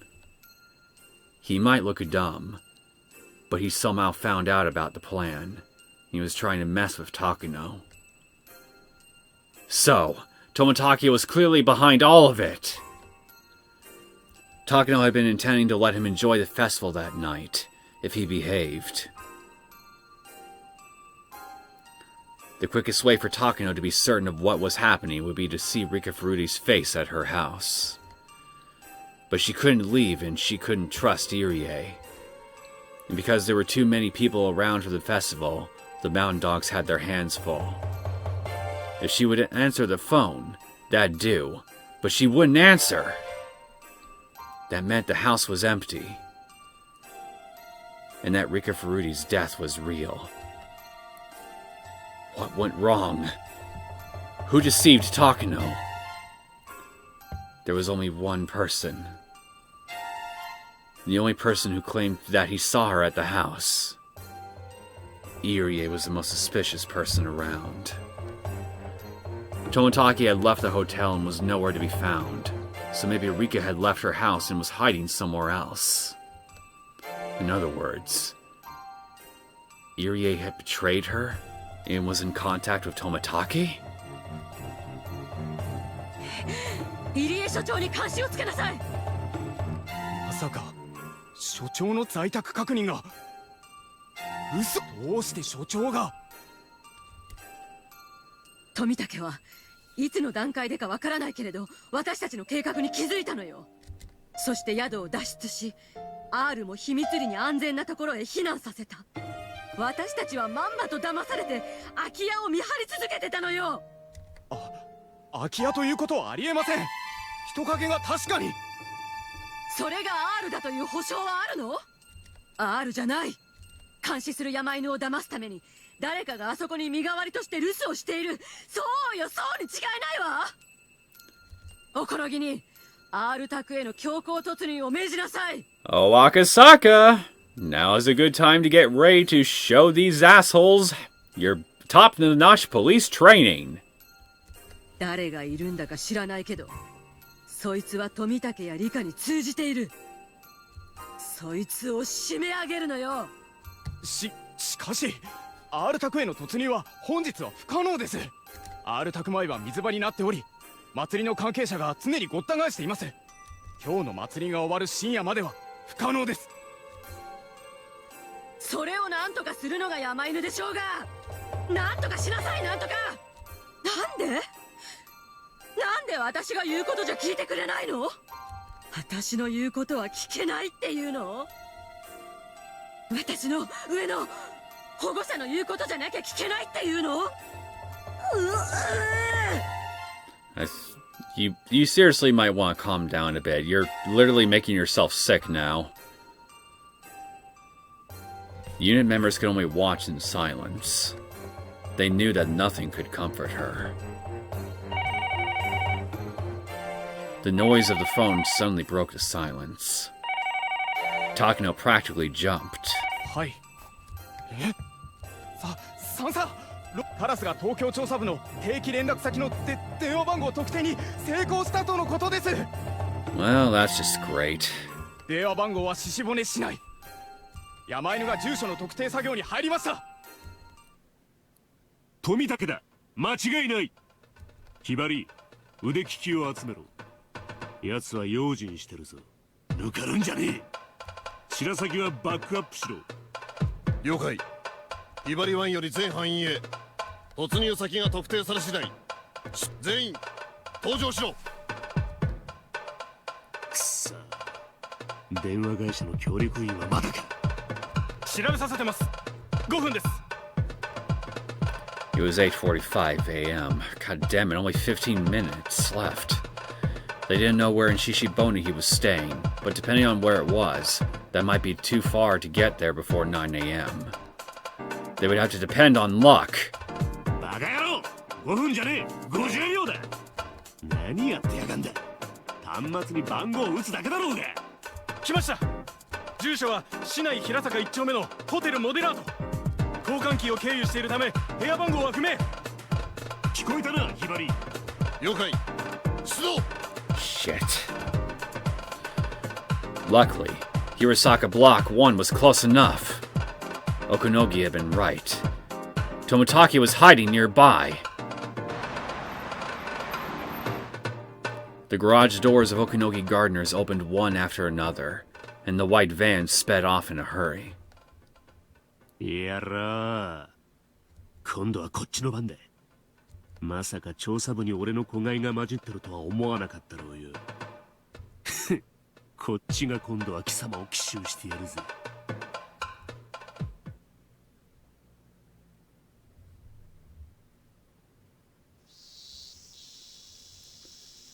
Hotel Moderato. Despite its name, it had a cheap, stained sign out front. A dilapidated business hotel on the outskirts of town, the perfect place for someone to lay low in. They might draw in some guests if they renovated the building into a more modern love hotel, but it was clear they didn't have the capital for renovations and could go under any minute. That's the kind of hotel it was. Tomitake was staying in one of the rooms on the second floor. The interior of the room was worse than his previous hotel. It only had a bed and a phone. But that phone was what he needed the most at the moment. If he didn't have to receive regular reports, he would keep changing hotels, which was safer. But he needed up-to-date information from the research division, and his course of action would change according to that information. Moving about unnecessarily might cause miscommunication in case of an emergency. Tomitake never suspected that there was a spy in the research division. The ticking sound from the clock echoed throughout the room. It was almost 9 a.m. But the phone might not ring at 9 on the dot. Tomitake waited in front of the phone patiently. He tried to organize the information in his head so he could answer questions more calmly. At the same time, he kept in mind the possibility of an attack. At that time, he heard a woman scream in the distance, "They're here!" It happened again. He heard another scream. Tomitake got the sense that something was happening inside the hotel. His intuition told him that someone was checking every single room with a master key. Tomitake opened the curtain a little. He saw several mountain dogs who were blocking all the ways out of the hotel. How long had they been there? Finally. They had finally found where he was. Tomitake could hear their loud footsteps. He heard voices too. This cheap hotel wouldn't have chains on the door. They had no means to fend off the master key. Tomitake could tell there were around 20 of them. No, maybe there were more. It'd be no use trying to fight with them. All he could do was hide. Under the bed? Or in the bathroom. At the very least, the ceiling wouldn't open up like in the movies.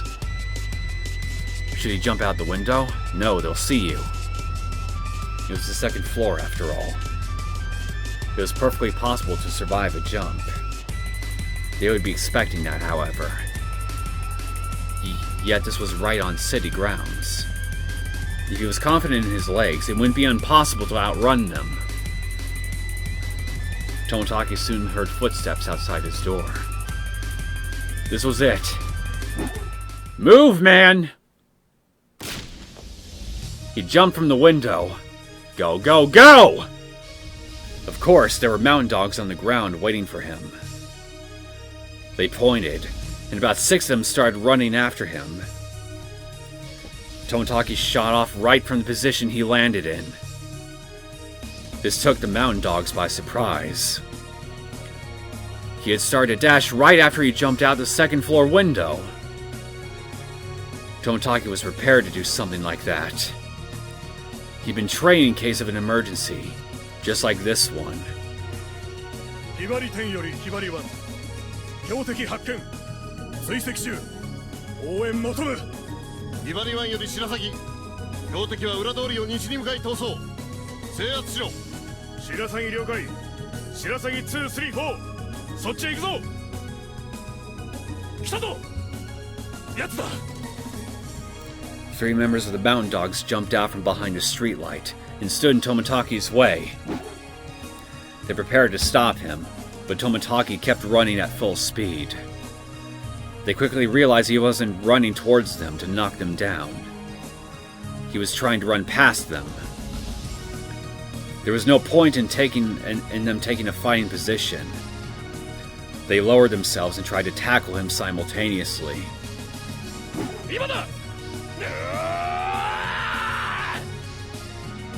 Tomitaki jumped over them. He jumped over them like an Olympic athlete leaping over a hurdle. Impressive.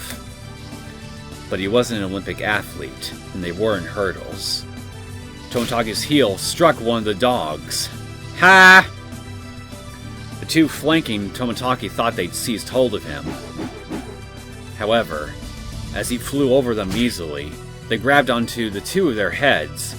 He grabbed onto 2 of their heads and smashed them against each other. Tomitaki knew that this wouldn't stop them, but at least he'd gain a little time to run.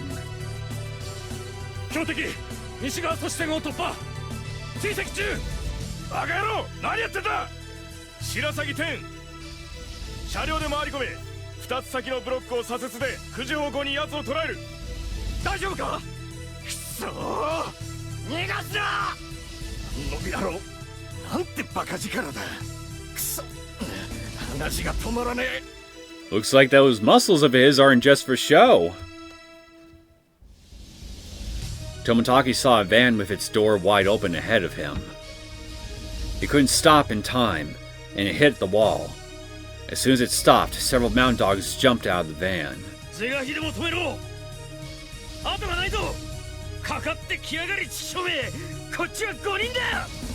Tomitaki saw 5 men ahead of him, but he didn't think even those 5 could stop him. Why do trains sound their horn at people on the rails? It's not because the train will get damaged. It's because the people will get hurt.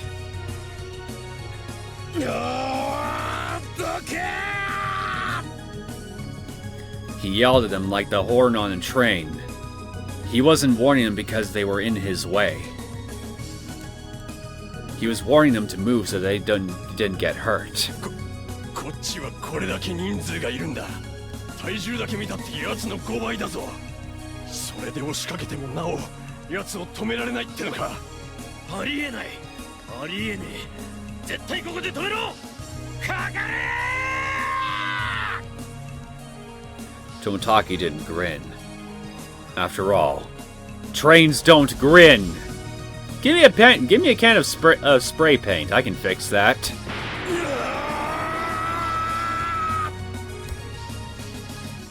More boob attacks.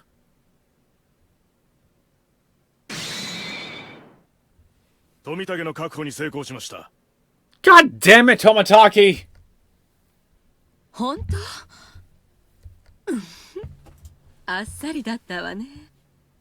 いろいろと聞きたいことがあるわ。殺しちゃダメよ。こっちへ連行して。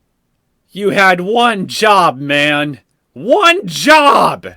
どうせ殺すけど、彼には似合いの死がすでに。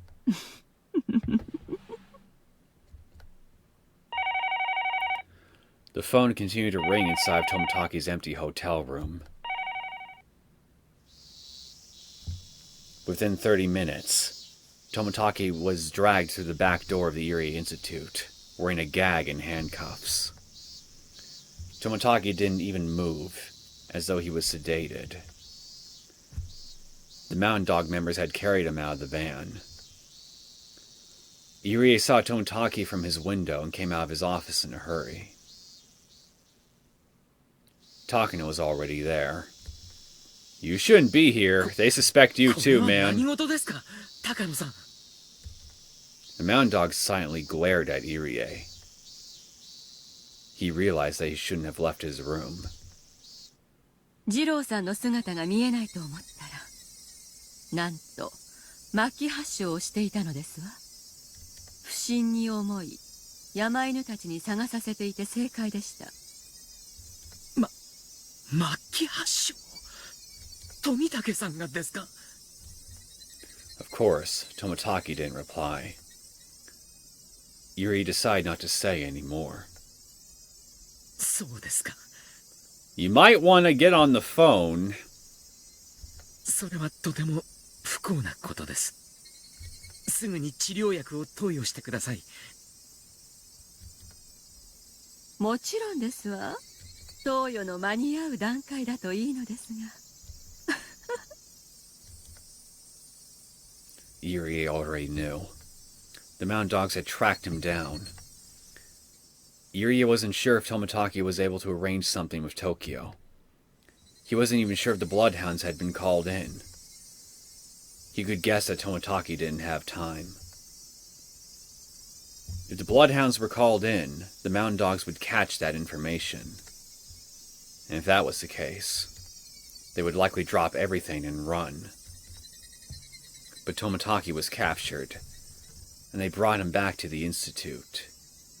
That meant it hadn't gotten that far, and they were still trying to fix the damage. In other words, Tomitaki wasn't able to do what they hoped for. Yeah, unfortunately. Again, you had one job. What were they going to do to Tomitaki? Since they brought him back alive, were they planning to torture a confession out of him? That would be very dangerous for him. He'd likely end up dead. Irie realized that he had to do something in Tomitaki's place. The main reason why Irie had to rescue Tomitaki was because he had no way of contacting Tokyo on his own. Just call Akasaka first, before you try anything. Takano wanted Irie to be useless, so she never told him about how to get in touch with Tokyo. Irie could receive phone calls from Tokyo, but he could only call them through Takano. Therefore, Tomitaki was the key. Unless Irie rescued him, they couldn't possibly win. But Irie wasn't like the mountain dogs. He was simply a researcher. There was no way Irie could rescue Tomitaki from such a high security area. There were 8 mountain dogs in the building. Call Akasaka! There were usually only 2, but Takano had called in more. Of course, the basement was a highly secured area, and one needed an access card to get in. That card was only given to people in Irie's position. In addition to the access card, one would need a fingerprint match as well. The access card alone wouldn't do it. Therefore, the only person who could rescue Tomitaki from the high-security basement was Irie. And so, even if it wasn't possible, Irie had to do it. Call the super cop first! Irie bunched up his hands into fists and held them tight to encourage himself, but he only noticed that his fists were shaking. Irie, did you forget? Irie remembered what Akasaka had told him. ただ、自らの危機を図るのはとてもまだ大丈夫、多分大丈夫などと思っているうちに連絡の機会さえ逃してしまいかねません。少しでも嫌な予感がしたら緊急時と判断していいでしょう。陰謀の度合いから考えて敵は私たちを生かしはしません。くれぐれもご用心を。Irie felt the cold sweat pulling on his back. Was this the emergency Akasaka was talking about? Yeah, no shit! He shouldn't think that it was still okay. He might lose the chance to run. He realized that trying to do something by himself was foolish. He had his security access card, true. But that didn't mean he had to rescue Tomitaki by himself. Just like how everyone else was trying to combine their efforts, he should also ask for help.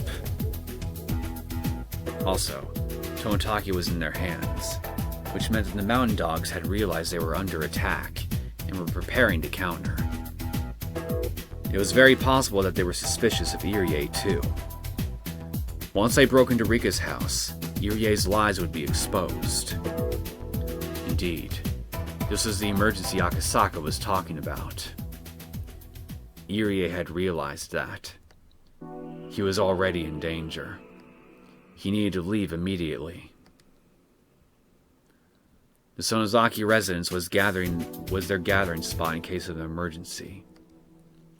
His allies were congregating at the Sonozaki residence. He should explain the situation to them and think about how to rescue Tomitake. Takano probably wouldn't kill Tomitake immediately. She was intending to kill him that night, as the 5th year's curse. So there was still a little time left. He had allies, and with his security access card, there was still a chance to rescue him. Irie had to let Akasaka know that he was escaping.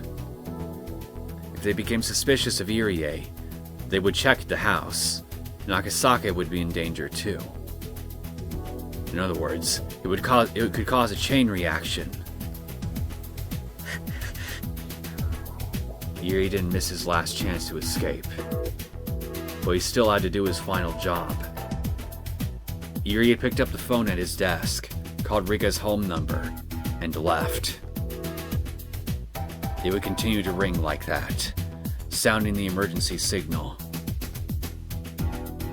Irie thought back to when he wondered how long he was going to stay in this director's room. He never knew this day would come so suddenly.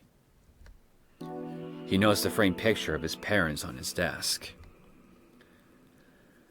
Irie had become a doctor so he could clear up the misunderstanding between his parents and regain his family ties.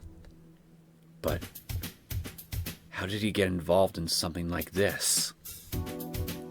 No. He would return. He would return and continue the fight against Hinamizawa syndrome. He vowed to himself that he would never abandon that responsibility. 必ず戻ってくるよ。父さん、母さん。Irie said his final goodbye and left the director's office. サンサ、所長室の内線から外線へ通話中です。電話番号は R 宅です。え？どういうことそれは？盗聴できるの？もちろんです。ここでもモニターできます。One of the members flipped the switch. There was a sound of a ringtone. 一体このタイミングで入江所長は何をあの家に電話しようというの？ You'll find out soon enough. やはり R は在宅していて、富武を捕らえたことを連絡しようとしているのでは。ありえないことじゃないわ。聞かれてるとも知らずに。What was Irie going to talk about? Takano waited patiently to eavesdrop on a conversation. And there was nothing but a ringtone. It had been over 30 seconds. There was no answer. Nobody was home. 所長も根気がありますね。必ずいるはずだという強い確信があるのでしょうか。さんさ、裏口のモニターカメラに所長の姿が。The black and white quad display monitor showed Irie running out the back door. どういうこと？ Run like your life depends on it! じゃあ、誰が所 Well, 長 it 室から kinda 電話を does, して but る？ still! Takano became utterly confused, but the ringtone continued. It couldn't be! Takano finally realized what was going on. 罠よ。奴は私たちが監視しているのを知ってて、わざと空電話をかけて油断させた。入江は裏切り者の仲間よ。捕ら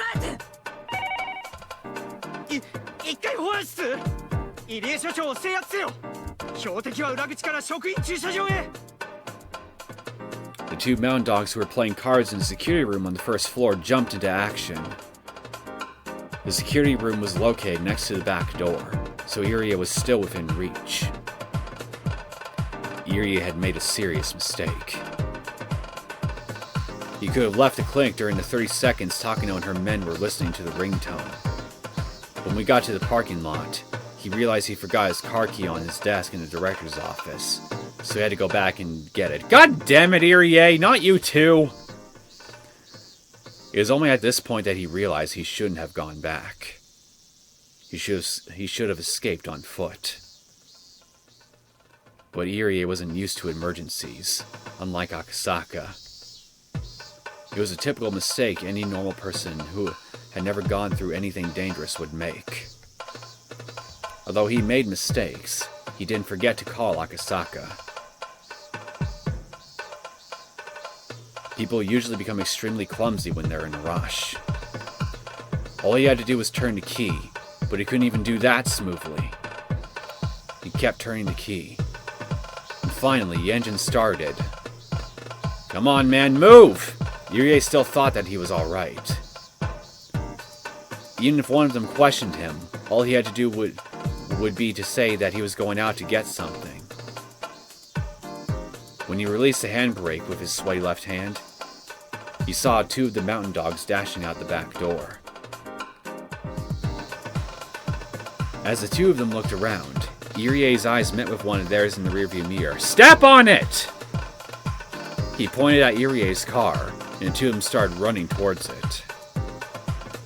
The two of them looked extremely serious, and certainly not like they were chasing after him to return a dropped pen.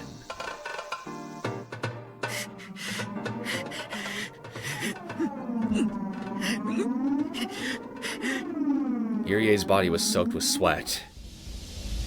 Before the two of them could jump on the car, Irie stomped on the gas pedal, and the car took off after spinning its wheels. Of course, the dogs didn't give up. They got into their own car and started to chase after Irie. Don't lead them to the Sonozaki residence, whatever you do! 保安より本部、所長は車両で逃走中。強制停車させますか？どうぞ。三佐、高野よ。おそらく行き先は古出神社ね。神社に行かれたら今日は人だらけ。多少の怪我も構わない。行かせてはダメ。強引に停車させなさい。保安了解。これより強制停車に移る。念のためバックアップを送れ。どうぞ。本部了解。ウグイスをバックアップに送る。だがバックアップは待つな。直ちに制圧せよ。The mountain dogs had Irie's car in their view as they ran away at full speed. They had to find a perfect spot and timing to stop him.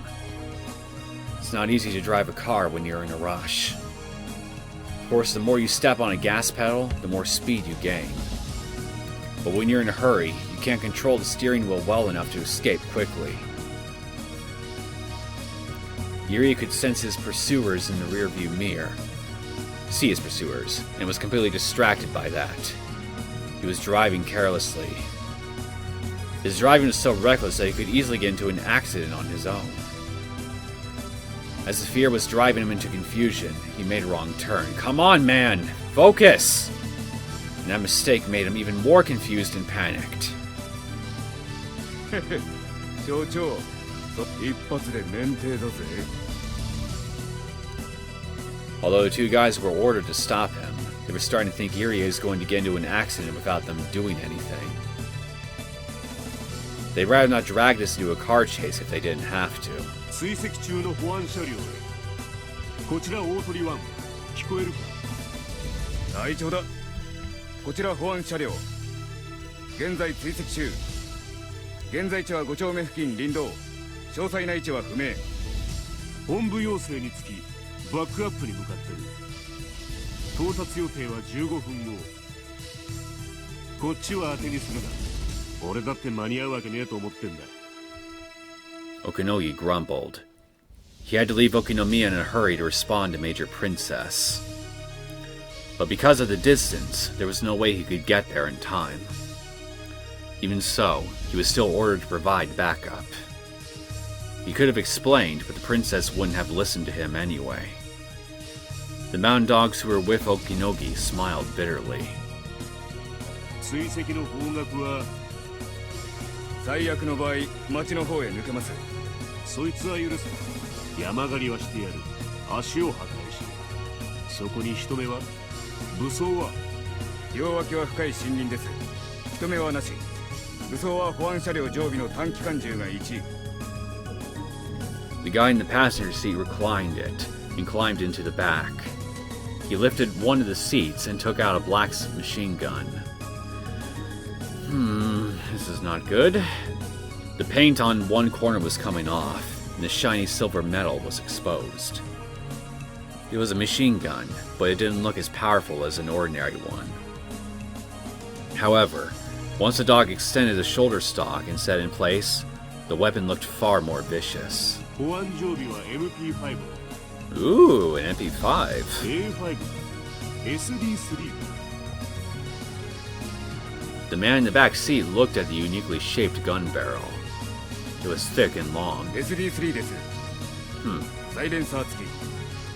発砲を許可する。フルバーストでタイヤを破壊しろ。保安車両了解。攻撃する。 The guy in the back seat opened up the driver's side back window and leaned out of the car. His sharp eyes aimed at one of the tires on Irie's vehicle. It was a straight road. Irie's car was weaving, but not enough to avoid a shot. Pursuers had his car in their sights. They were trying to get as close to Irie's car as possible, but they were afraid they might get caught up if it overturned. They soon decided that this was as close as they were going to get. 3カウントで発砲する。3、2、1。 The sound in the machine gun made was a lot quieter than what people would imagine. But its power was unimaginable. One of the tires on Irie's car was cut to shreds and collapsed in a puff of white smoke. Because one tire collapsed all of a sudden, Irie lost control of his car. He tried to steer away, but that made things even worse. As it spun, Irie's car drove off the shoulder of the road and slid down the slope into the forest.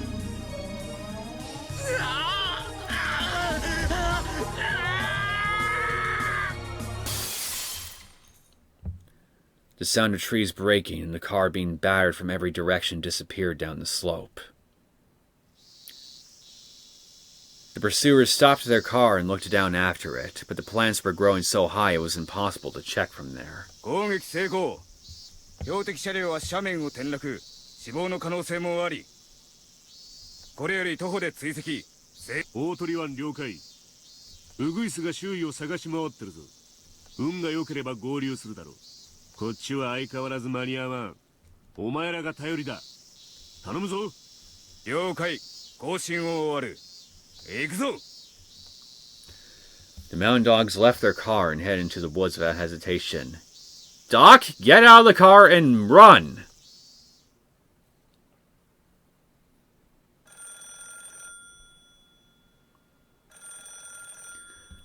Akasaka had received a phone signal from Irie. The phone rang for over 3 minutes. The signal told Akasaka that Irie was in some kind of emergency, and that Akasaka himself was in danger now. Takano made a mistake. She didn't realize the ringtone itself was the signal. She assumed someone staying at the house would pick up the phone eventually. Her error allowed Akasaka to receive that extremely important forewarning. Akasaka waited for exactly 3 minutes, then ran downstairs quickly. He had already put his shoes on while listening to the phone ringing. Akasaka had memorized the layout of the town from the map he'd kept near the phone. He knew the shortest route to the Sonozaki residence, as well as a number of alternative routes, just in case the shortest was already blocked. People would be surprised to see a stranger coming out of the house, but Akasaka didn't care about that at the moment. He had to get to the Sonozaki residence immediately. However, the observers would see him, and that was a problem. They'd soon come after him. Upon finding the house empty, they'd assume the man who ran from it knew something. Once Akasaka left Rika's house, he had to be prepared to fight. He relaxed his shoulders and reached for the doorknob. さんさ、R宅の監視班からです。R宅から不審な男が飛び出しました。男？何者？どうでもいいわ。追って捕らえて。監視班了解。追跡制圧する。 It was only 10 a.m. It was a lively morning. Many people were getting ready for the festival. Akasaka weaved through the people going in the opposite direction and ran down the stairs leading from the shrine. The mountain dogs were already chasing after him. There was a significant gulf between the happy faces on the villagers and the serious faces on Akasaka and his pursuers. He could hear them coming up behind him. He didn't even need to turn around to check. Akasaka held his breath, focusing all of his senses to their limits, as he sprinted even faster than he usually could with all his might. The success rate of an escape depends on the distance between the pursuer and the pursued. Even a little distance makes a difference. Akasaka ran down to the bottom of the stairs like the wind, then headed in the opposite direction, away from the Sonozaki residence. Of course, this wasn't a mistake of his. He just wanted to lose them. やろう。なんでスピードだ。奴は韋駄天かよ。 The observers weren't ready for this chase. They never expected a fast and fully grown man to run out of the house. They assumed it would be a little girl. That assumption was their mistake. Besides, Akasaka's locomotive-like power was nothing like that of normal people. There was no way they could catch him.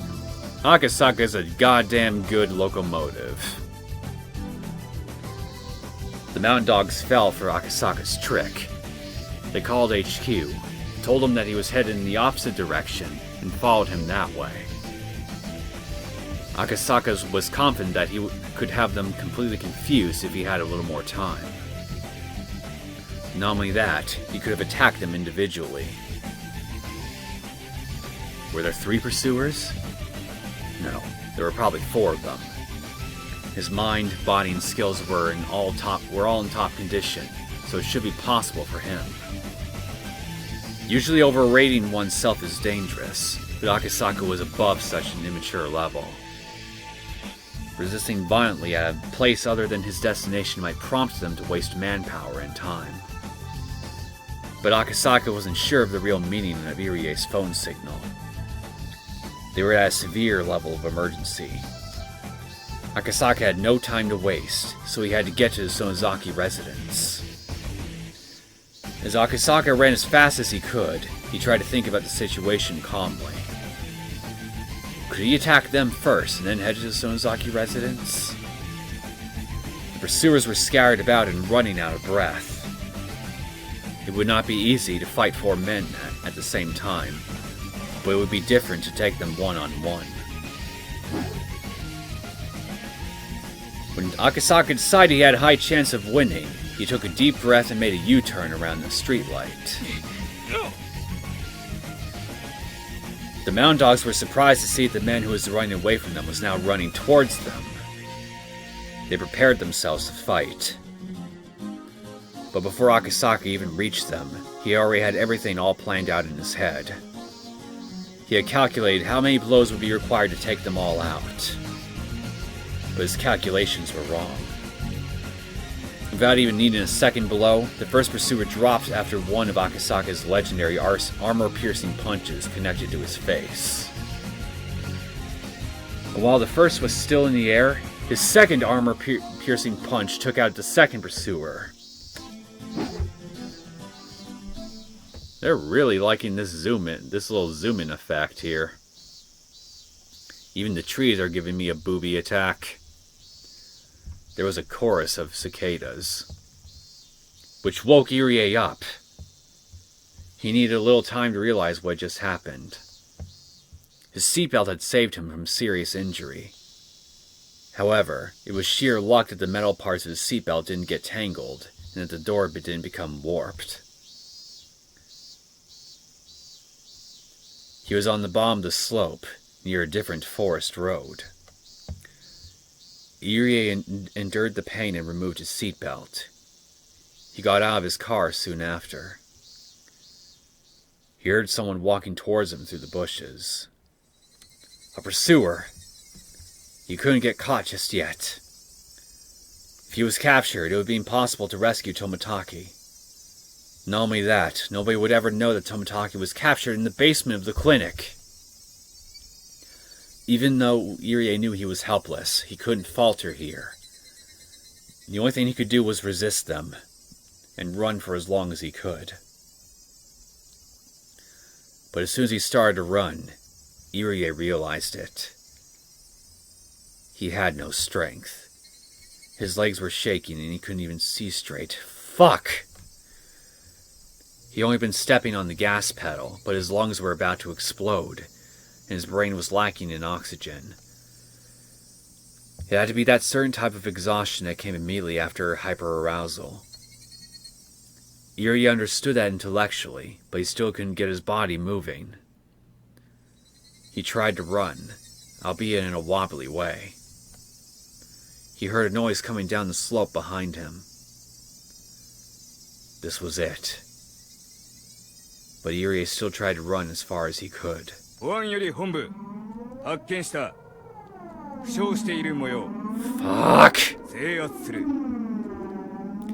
Irie heard the voice of his pursuer.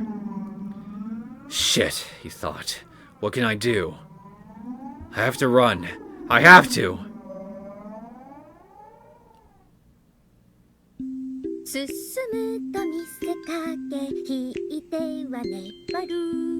Oh, sweet Shion, you sweet princess. Have you come to save the poor doc? Shion-san, さっきから歌ってるその歌は何ですか? Don't you know? It's really popular nowadays. すみません。音楽には疎いもんで。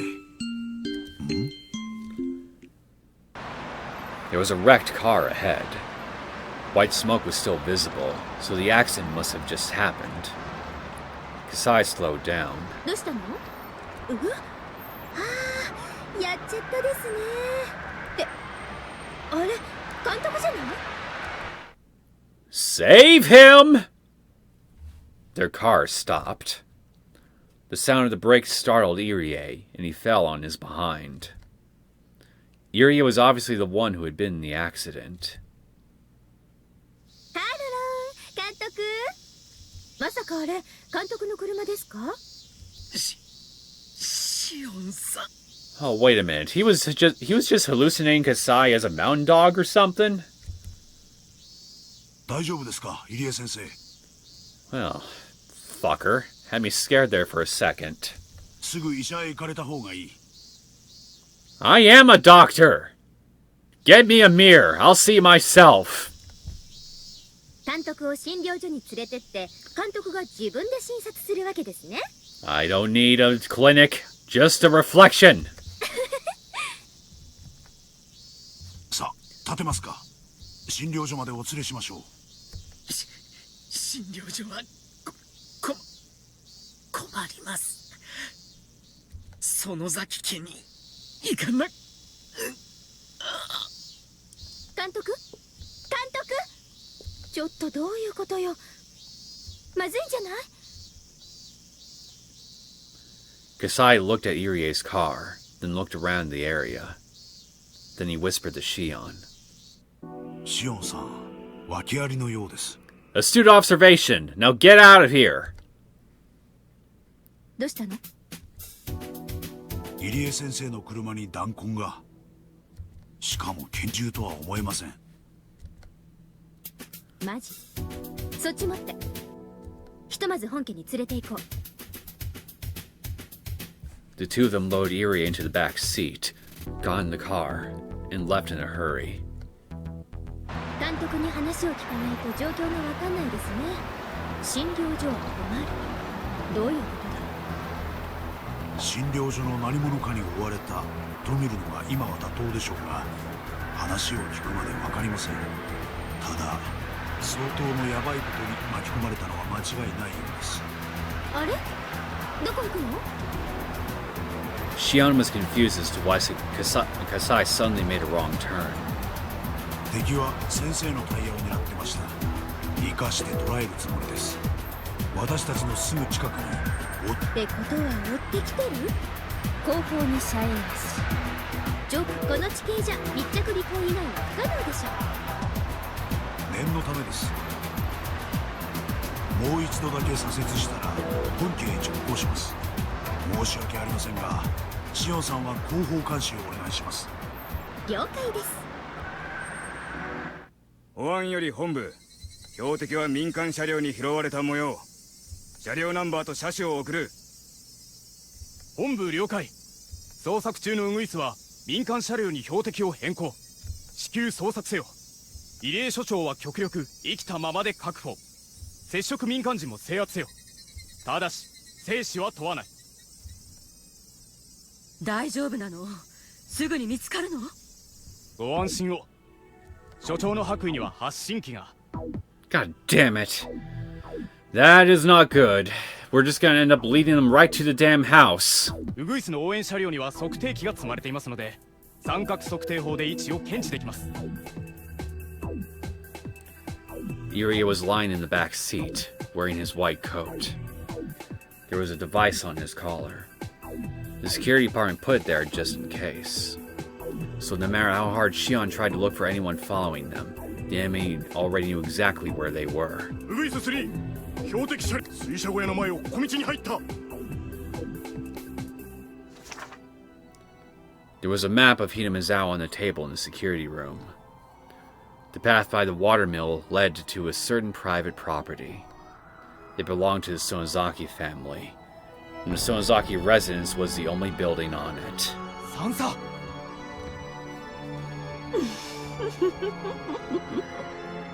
あらあら、袋のネズミね。こちら大鳥1。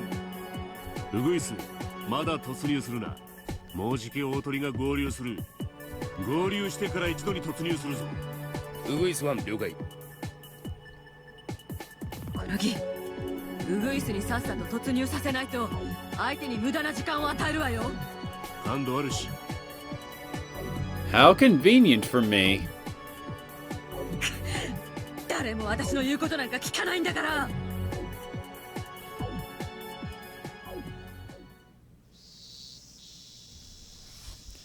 The Sonozaki family's basement had a security system which displayed images captured from the various security cameras on the property. Of course, it wasn't as high-tech as the one at the Irie Institute. It was in the room on the second floor of a gas-hoe house, a Japanese-style room where you had to kneel to avoid hitting your head, with bundles of wires shaking away from the monitors. It felt like a hidden chamber. There was electricity and a phone nearby, and although it was in a basement, it had all the basic amenities of the Sonozaki residence. At first, all the club members had watched the monitor curiously, but after a while, it got too hot in such a tiny room. Mion and Reina stayed in the room to observe the monitor. みーちゃん、なんだろう。車が入ってきたよ。これは笠井さんの車だね。多分シオンでしょ。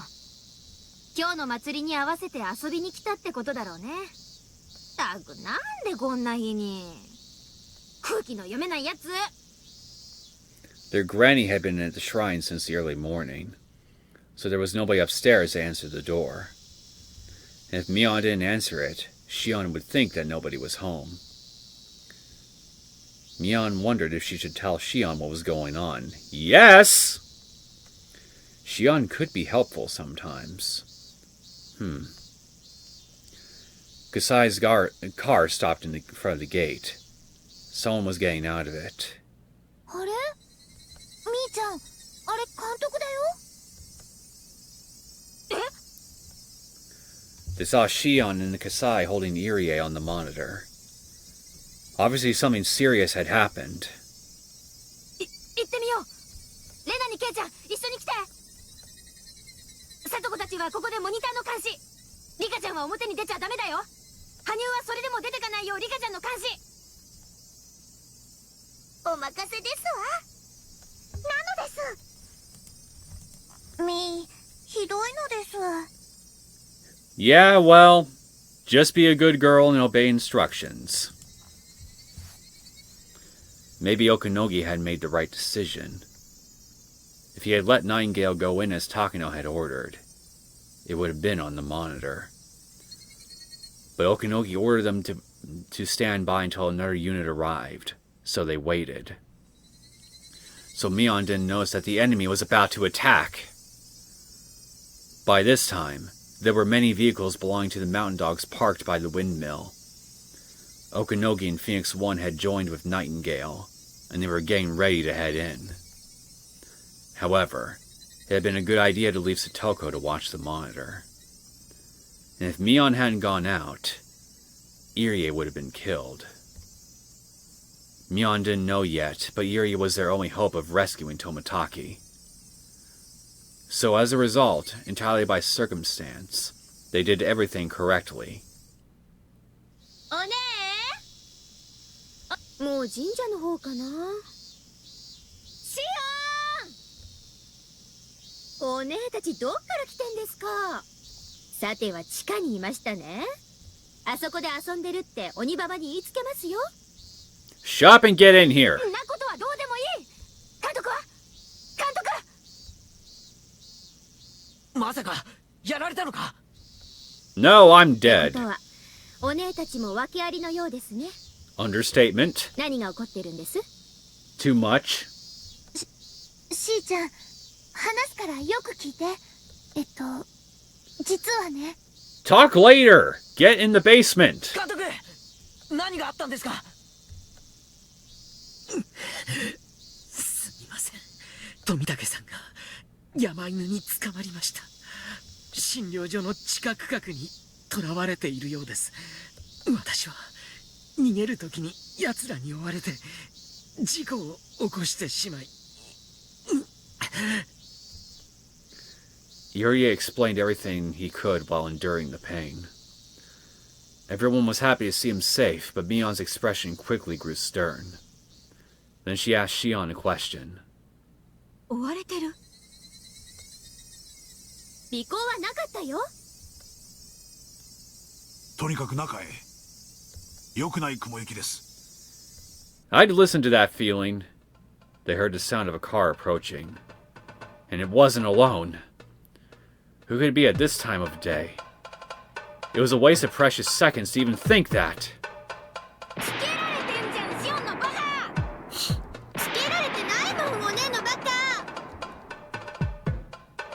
Gisai picked up both sisters and ran through the gate.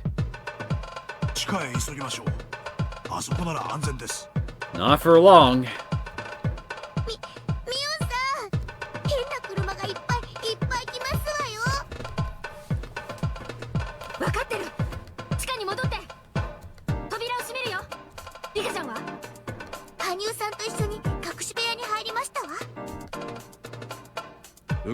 Ch.8 標的を発見。R の友人数人も一緒です。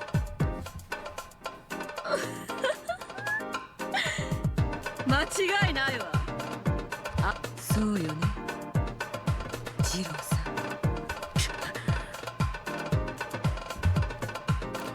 Tomitaki was lying on the floor of the security room. His hands and legs were cuffed, and there was another pair of handcuffs to connect them, leaving him bent backwards on the floor.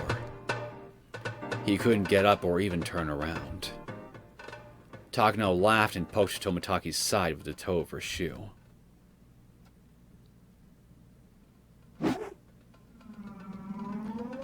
The Mountain Dogs climbed over the fence easily. There was no need for anyone to explain at this point. It was obvious that they were the enemy, and that they were the Mountain Dogs that Rika had spoken about many times. They went through the grove of trees and headed for the entrance to the underground storehouse. first 5 mountain dogs were supposed to capture them all, but they fell down, one after another. Traps? Just as one of the mountain dogs started to wonder why they fell, he felt something on his leg. The next moment, he was flying through the air. As he stood up, his leg got pulled again. He realized then that there was a rope wrapped around his leg. Yup! Because of the way he fell, the rope was wrapped tightly around it and wouldn't come off easily.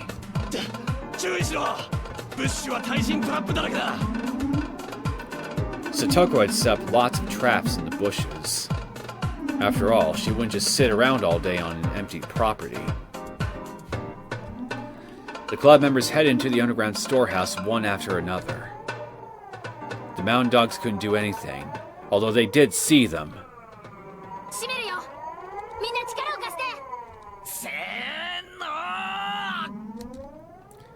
It was a heavy door, but when they put their strength together, it closed easily. Mio unlocked the door quickly, putting on the deadbolt for good measure.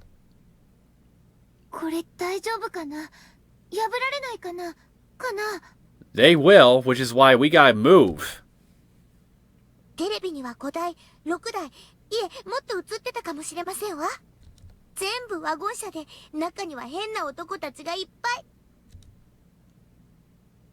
簡単には破られないでしょうが、荒ごとに慣れている連中です。過信しない方がいいでしょう。 Before he could even finish speaking, someone pounded on the door. The second group of mountain dogs had arrived. Although the heavy door was separating them, it wasn't at all comforting to know that the enemy was just on the other side. 私の失態ですみません。監督は何も失敗してないですよ。とにかく奥へ行こ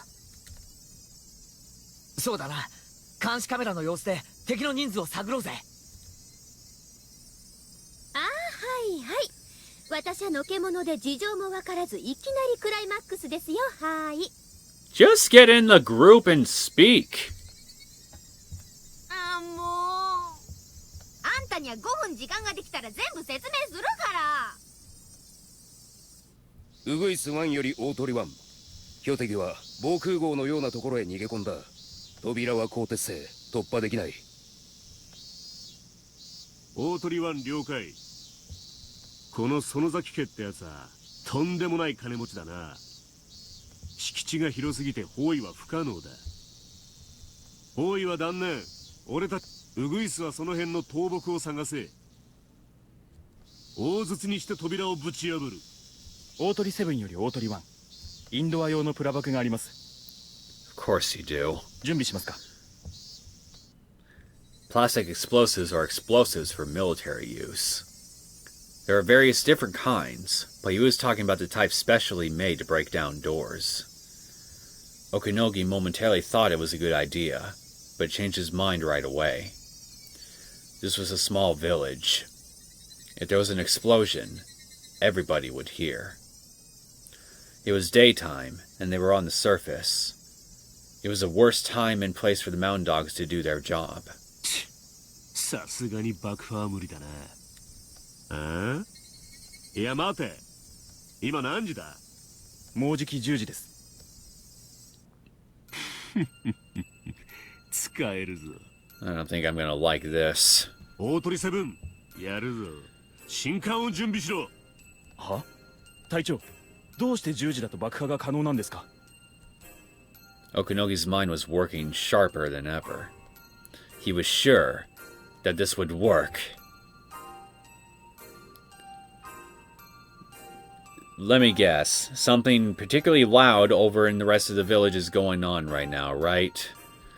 Everyone gathered in the secret room. みんな大丈夫なのですか？監視カメラを見てましたのです。敵は多分30人くらいいますのです。そんなにかよ。やってくれるぜ。ちょっとスイッチをいじるよ。連中立ち往生してるよ。When Mion touched the switch, the screen switched to the view of the entrance to the basement. Some of the mountain dogs were checking out the door. They didn't appear to be trying to force it open. They were simply at a loss for what to do. 向こうはどう打って出るでしょう。こっちを袋のネズミと思ってますもの。多分大勢で体当たりでもして無理やり破る気ですわ。なんだこいつら、丸太なんか持ってきて。どうやらあれで扉を打ち破ろうとしているようです。今聡子が袋のネズミだと言いました。なら相手が扉を開けようと苦闘している間にここを脱出するべきだと思います。 I agree. 同感です。それに富武さんも助け出さないと。そうだね。いくらここの壁が厚くても敵に見つかったら価値はないと思う。レナも脱出する時だと思うな。おねえ、この状況ならもうとっくに警察に電話できる段階じゃありません？だね。一番最初の市民の権利を忘れてたよ。仮に警察のスパイに電話を聞かれたとしても、もうこの段階ではバレバレだしね。大石さんが駆けつけてくれるはずさ。Mion picked up the phone. Why hadn't she thought about this earlier?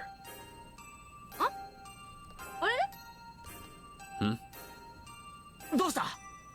They cut the damn signal, didn't they? Mion panicked as she tried to listen for a dial tone. 電話がなんで？うんともすんとも言わない。ケーブルが切られたかもしれません。Suddenly, everything went dark. Oh, great. なんだろう？停電？ Kasai lit his cigarette lighter, and Mion turned her emergency flashlight on. 地下の弱点を突かれたね。でもこれだけ暗ければ敵だって簡単には。わかんないけど、多分暗闇でも見える機械とかあるんじゃない？持ってそうよね、あの連中。 Good old night vision goggles. ミオンさん、どうして敵は電気を切断しましたの？ただの嫌がらせ？嫌がらせ以上の意味があるとすれば、ここのセキュリティを殺すこと。あいつら扉を撫でてましたの。諦めたんじゃない。あっという間に壊す方法を持ってて、それを気づかれないためにカメラを壊そうと。それで電気を切ったんじゃ。まさか爆破する気？ってことは扉は一瞬で破られて、ここにもう砦の価値はねえってことじゃねえのか？兄ちゃん、今すぐにここを脱出しよう。さっき言ってた隠し井戸の脱出口を教えて。こっちです、みんな。Mion was getting confused amidst all the chaos. She hadn't underestimated the mountain dogs. She even considered that they would have some explosives.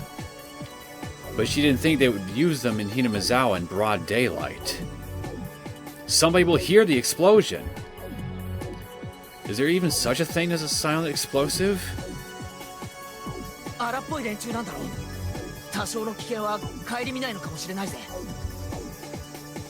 確かにこんな事態ですが、山犬は非常に慎重な奴らです。こんな真っ昼間に爆弾なんて。高野さんならともかく、あのお好みさんが許可するはずがない。それでもぶち抜こうってのかい。いい度胸だよ。ルナは分かんないんだけど、音がしない鉄砲があるように音がしない爆弾ってあるの？ないです。どんな爆弾もみんな似たような音がします。そうか、分かりましたわ。監督は綿流しの本部役員ですよね。今日の祭り、雨天延期の判断は？確か今日の10時に決まって。 So, it is that related to the festival.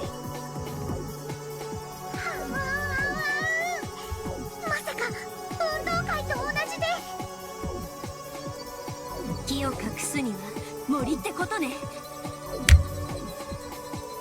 Rika knew Okinogi well. He would always complain about how he had to guard her like she was a princess. Rika had never expected Okinogi to be so sharp. That was why she was more frustrated than anyone else. The mountain dogs had quickly set explosives on the basement door. Long wires were connected to the explosives, and the mountain dogs were waiting on the other end, lying flat on the ground. One of the members was holding a detonation switch. All the wires were linked to it. もうじき10時です。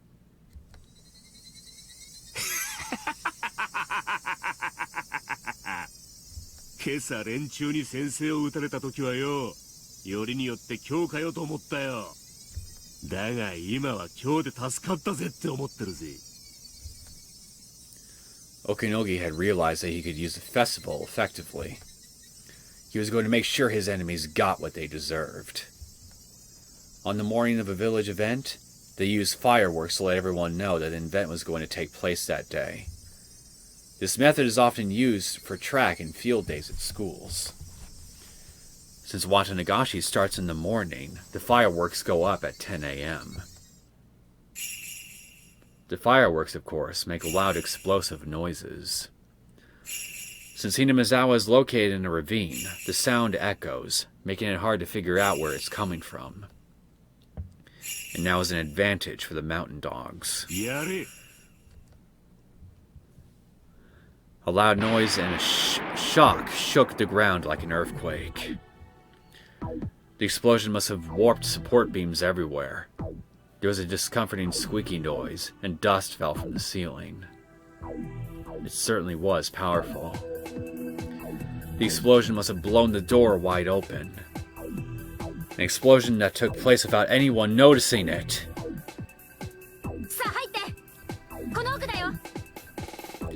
Mion led everyone into one of the rocky caves. There was a well-hidden shaft in there. They call it a hidden well, but it was actually a very eerie vertical tunnel. They didn't have enough flashlights for everyone, so there was no way for them to see the entirety of this ominous hidden well. こいつを降りろってのか。どこまで続いてるんだ。だいぶ降りると途中に横穴があるの。そこを抜ければ山中の古井戸に抜けられるようになってる。ってことは、それについて一番詳しいお姉が先頭打者決定です。Now's not the time for callbacks to Chapter 5, Shion. お先にどうぞ。私がトップ？他の誰がトップなんです？しんがりは私と葛西が務めます。早く行って。わかった。Mion was going to volunteer to take the rear. But Mion and Shion knew instinctively. Because there were so many of them, the rear might not make it in time.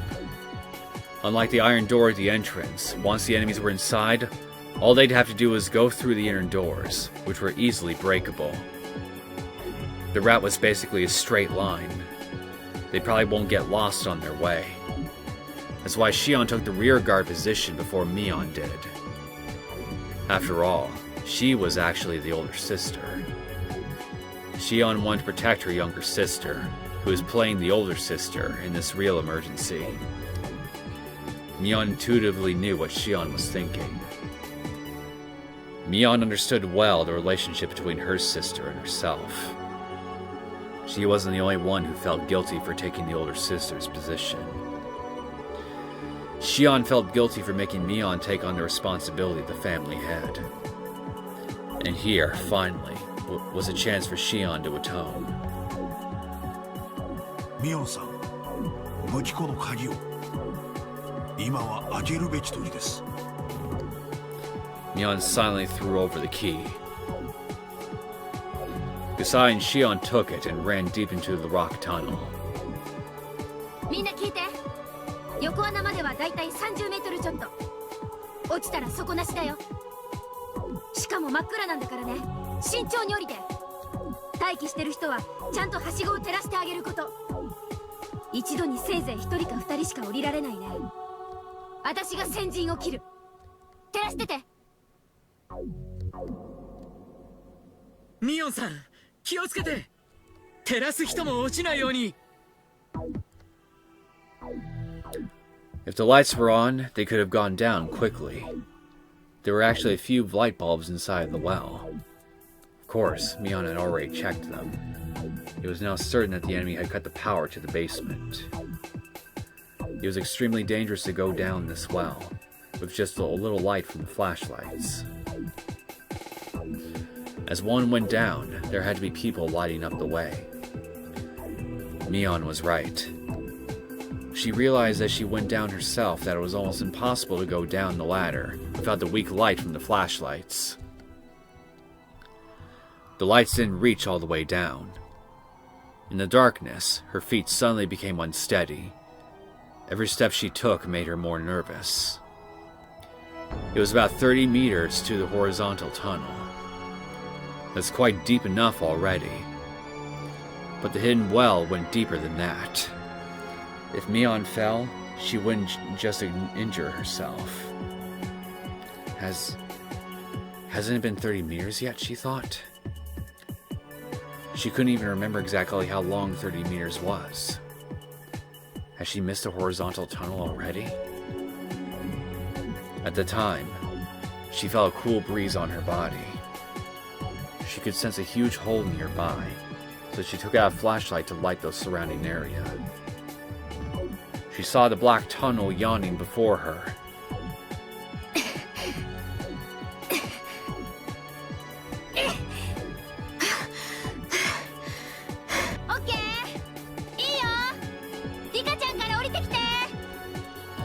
Mion lit up the way from below. よっしゃ、次はリカちゃんだ。その次が監督で、次が羽生、佐藤な。どんどん降りろよ。Irie wanted to say that he would go last, but Reina gave the order first. They couldn't get into the basement of the clinic without Irie. Without him, they couldn't rescue Tomitaki. Their lives were all equally important, but at least for the moment, his was the second most vital after Rika. 気をつけてください。照らしています。分かってる。みんなも急いで。Rika was much shorter than Mion. She couldn't go down the ladder as easily. Her legs were too short, and her left foot slipped. 大丈夫。くそ。いつまで経っても成長できない人生なんてごめんよ。私は昭和58年6月を超える。そしてね、もっともっと身長が伸びるのよ。胸だってもっと大きくなる。いつまでもこんな子供の体なんて絶対にごめんなんだから。Though she had been living for over 100 years, Rika was still afraid of heights. As she fought that fear, she tried to climb down as quickly as possible. After a while, the light from the top didn't reach her anymore, and Mion's light from below lit her away. Mion's light was enough. The next person could come down. 僕はもう大丈夫です。次、降りてきて。さあ、次は監督なのです。大人なら響きを降り遊ばせ。わかりました。先に行きます。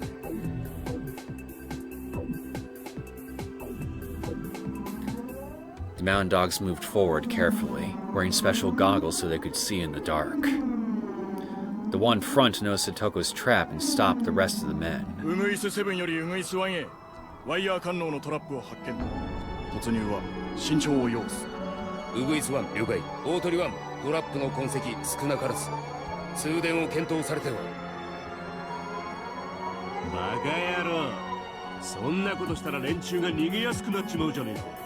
向こうはこの暗闇で逃げるのもままならねえはずだ。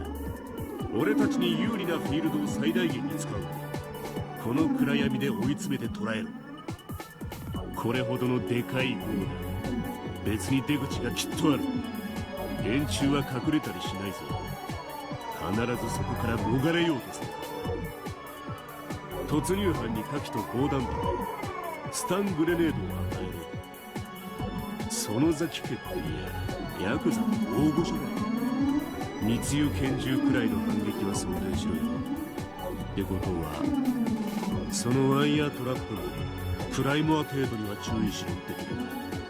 全身に1000個も鉛玉食らいたくなかったんだ。全身バラバラになるぞ。了解。 Stoko's traps were effective only because they were professionals. Stoko had assumed any professionals would misinterpret her traps as more dangerous ones. That's why she ran wires everywhere. Stoko was right.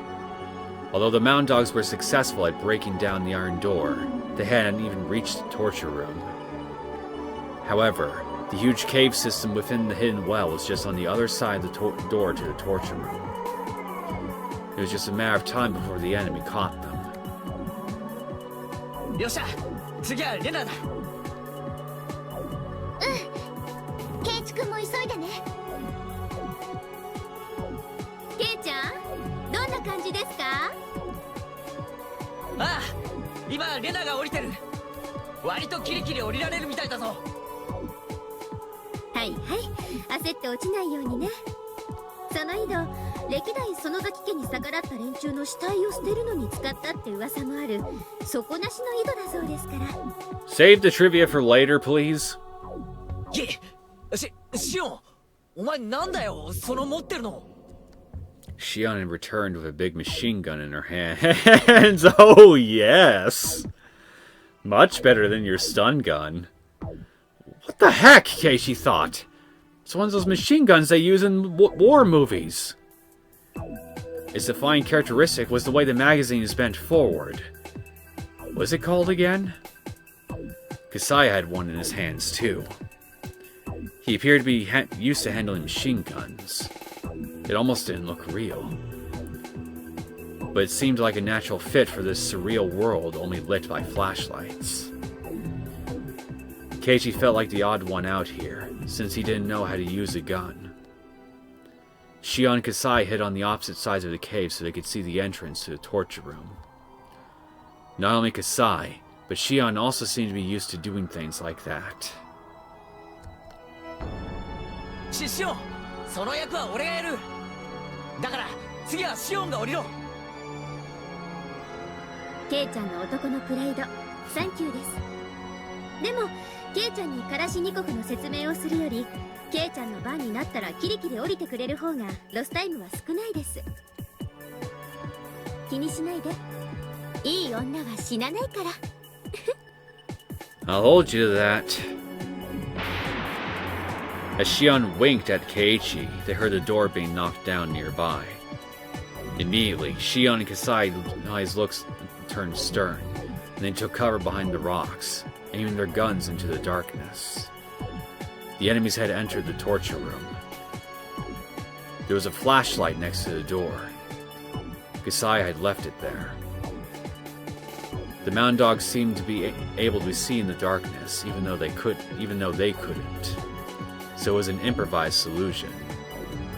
The footsteps of the Mound Dogs were growing closer. They were passing through the torture room. In other words, the door was the only thing separating them from their enemies.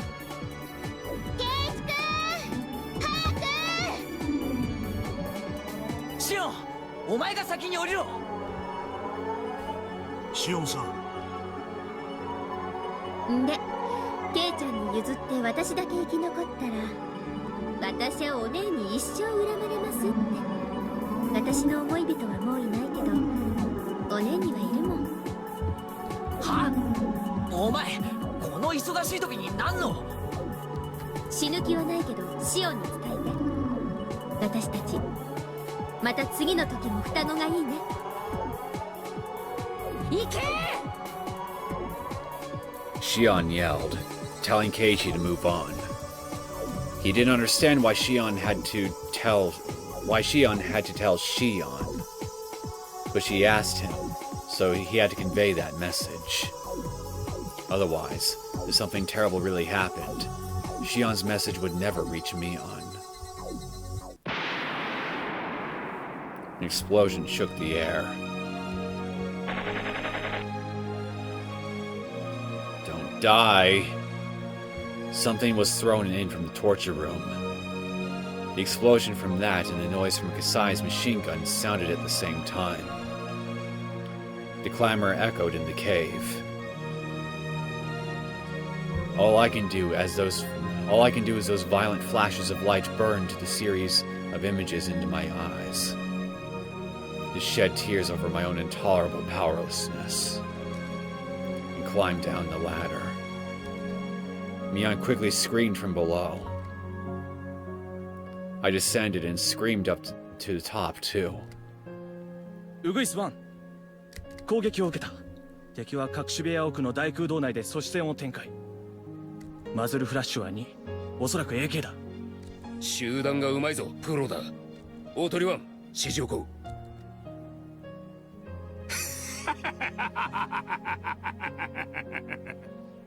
そう来なくっちゃな。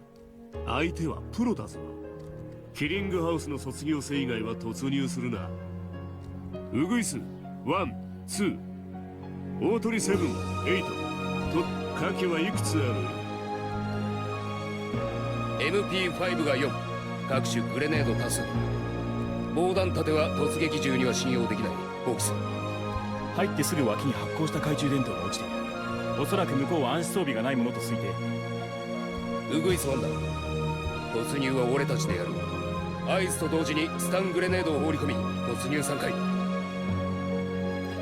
While the enemies were quiet, Kasai changed his magazine. シオンさん、もう十分です。行ってください。私が抜けたら、葛西が弾倉を変えている間に誰が弾幕張るんです？ツーマンセルが基本でしょ。There was a contradiction in what Shion just said. According to her theory, the last two can never escape. Mion kept shouting from the tunnel below. シオンのバカ！早く降りて！ Everyone knows it wasn't safe to stay. But nobody could stop Mion from screaming. 俺とミオンはここでシオンを待つ。レナはみんなを連れて裏山に逃げてくれ。わかった。嫌よ。誰が欠けても嫌。いいか。これが最後の世界なのよ。ここで一つ後悔が残ったからもう一度やり直そうというのはもうない。私は嫌よ。シオンが死んだり葛西が死んだりする未来はごめんよ。もうやり直せないって知ってるから嫌よ。いやいや絶対嫌だからシオン早く降りてきて。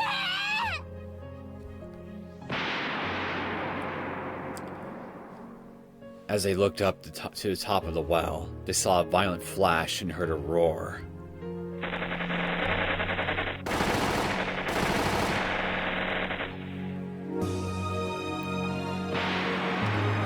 Then they heard explosive sounds. Different from the sounds of the machine guns that Shion and Kasai were using. They also heard a tinkling sound, which could have been the sound of bullet shells. They couldn't see anything other than the flashing lights. Only the noise reached them. When everything stopped. After a little silence, footsteps that didn't belong to Shion or Kasai gathered at the top of the well. They could hear hard-soled shoes kicking the bullet shells as they walked. ウグイス1より大鳥1、銃眼を制圧。That voice echoed down the well, and Mion and the others heard it too. They didn't know how to react. Some became speechless. Some started to cry. Some let out a wordless scream. They looked up at the well as they waited for Shion and Kasai to come down. But there was no sign of them. A bright beam of light shone down from the top of the well. Irie grabbed Mion and Keiichi's collars and pulled them back. But they could see in the dark. They might already know that Keiichi and the others were hiding in that horizontal tunnel. 了解。試みる。聞こえるか？返事をしなくてもいい。聞け。A guy shouted from the top of the well. 女王感染者、古出理香と診療所長、入江京介を引き渡せ。君たちは誤解している。我々は特別な風土病を撲滅するためにやってきた。今回の件は所長がある陰謀に加担している可能性があるためだ。君たちには何の関係もない。おとなしく両名を引き渡せ。They had already turned on all the flashlights off, so nobody could tell what kind of expressions were on each other's faces. But I could sense Mion's expression distorting. And because of the darkness, nobody knew to stop her from screaming. Fucking hell! この少女のことか。それが問題ならば安心しろ。生きている。気絶してるだけだ。生きてるってよ、みーちゃん。 Shion didn't rest easy at their announcement, though, because she knew Shion's survival wouldn't help resolve this situation. Something about this sentence just rubs me the wrong way. こっちの男も同じだ。生きてる。だが、両名の引き渡しを無駄に拒むなら、この二人を交渉に使わねばならないぞ。何をする気？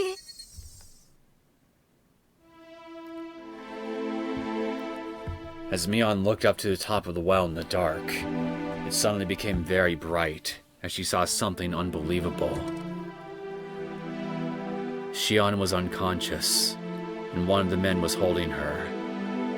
He was basically sticking her body out over the edge of the well. If the man let go of Shion, she would fall to the bottom. They had no idea how far down it went. There's no way she'd survive.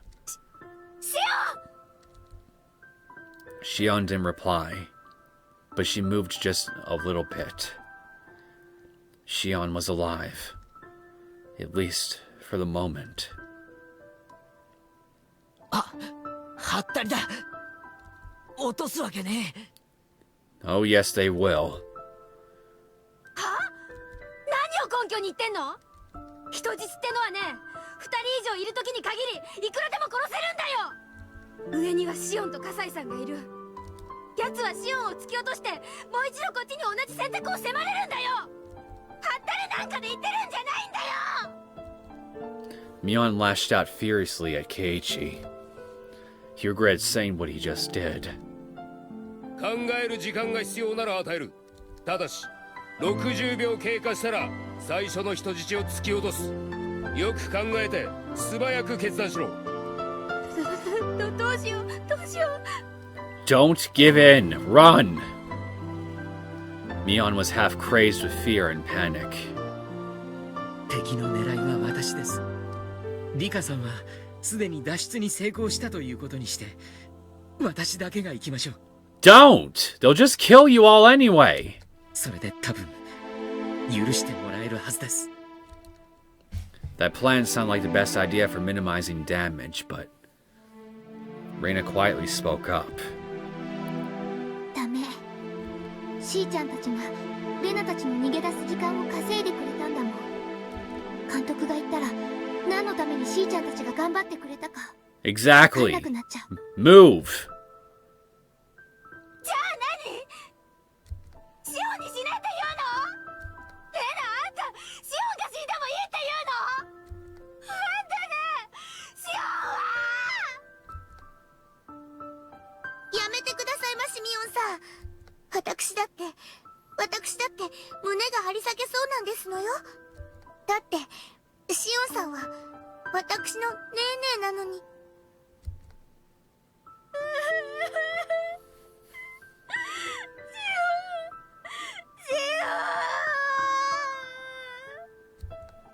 Mion started to cry as she held Satoko's head. The mountain dog's beam of light shone into the horizontal tunnel.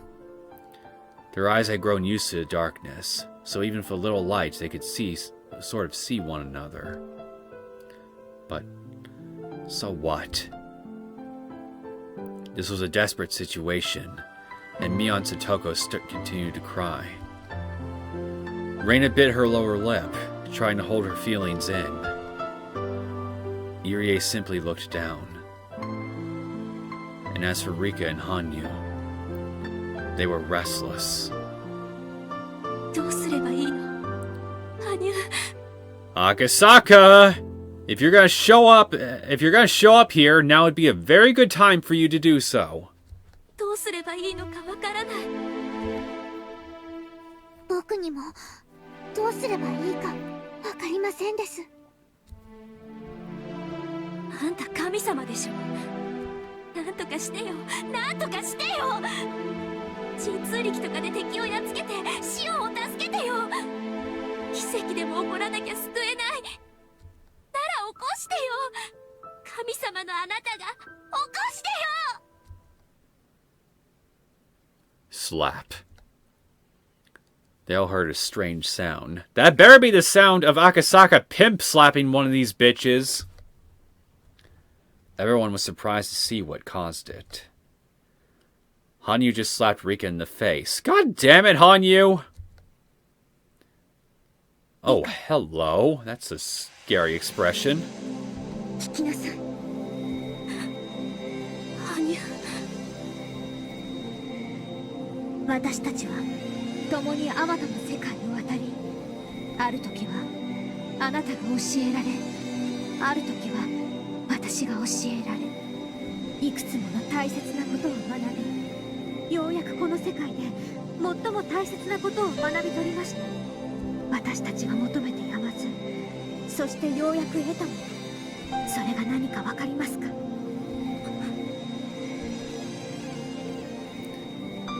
It was how to make a miracle happen. A miracle is like a number you get on a die. People think that the result of the roll depends on God's mood. God holds the key to miracles. Humans don't have the right to control them. But, although humans don't have the right, they can perceive. They can perceive how to improve their odds, and how they can make a miracle happen. 起こし方。いいか、あなたはもう知っているはずです。私よりも先に知ったはずです。あなたが本当に大事にしたこの最後の世界で。Rika's mouth hung open. That's right, she thought. I'd forgotten again how to make a miracle happen. みんなは逃げてください。 Rika stood up. Everyone was surprised to hear what she said. 入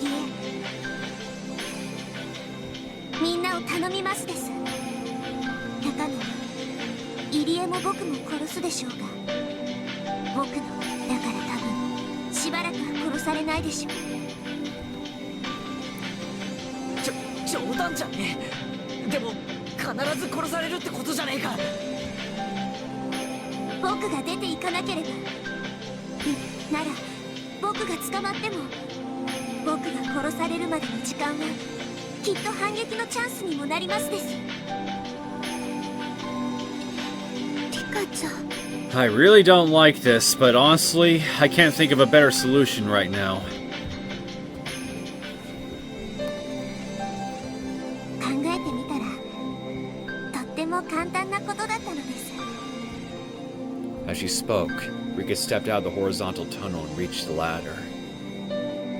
The beam of light shone down upon her. In this dark world, her figure seemed almost holy, like someone receiving a divine revelation. だって僕たちは絶対に勝てるってみんな信じてるから。僕もみんなも、そして 神様までも信じてるから。ミパー。 Rika's smile told them, as she trusted them 100%.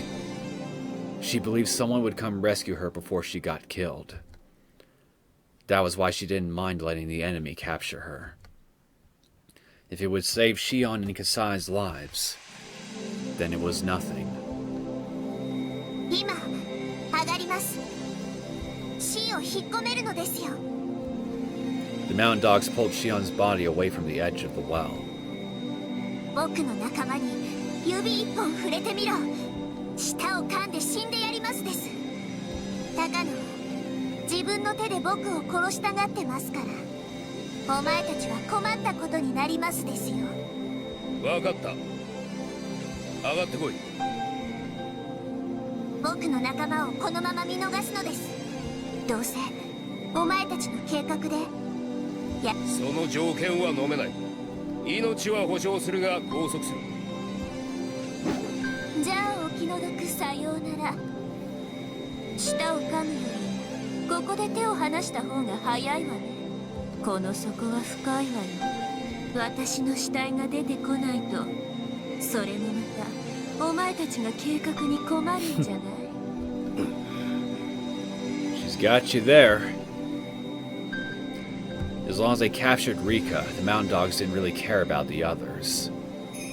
They were ready to kill the rest if they resisted once they had Rika. That's why they wouldn't agree to Rika's request. They started to think that maybe they should just lie to Rika.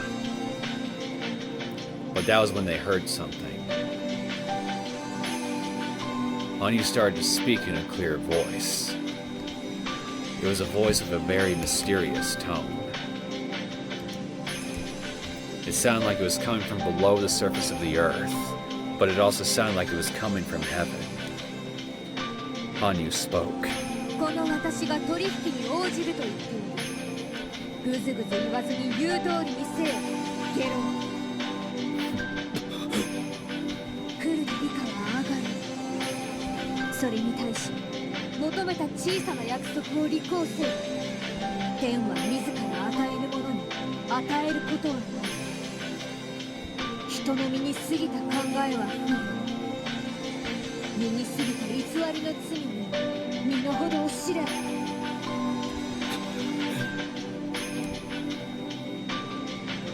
Nightingale 1, the member who had been demanding the surrender, was suddenly overcome by a strange sensation. He had been in such an advantageous position, but somehow it didn't seem that way anymore. And that girl's voice, there was something strange about it. That voice belonged to something both holy and sacred.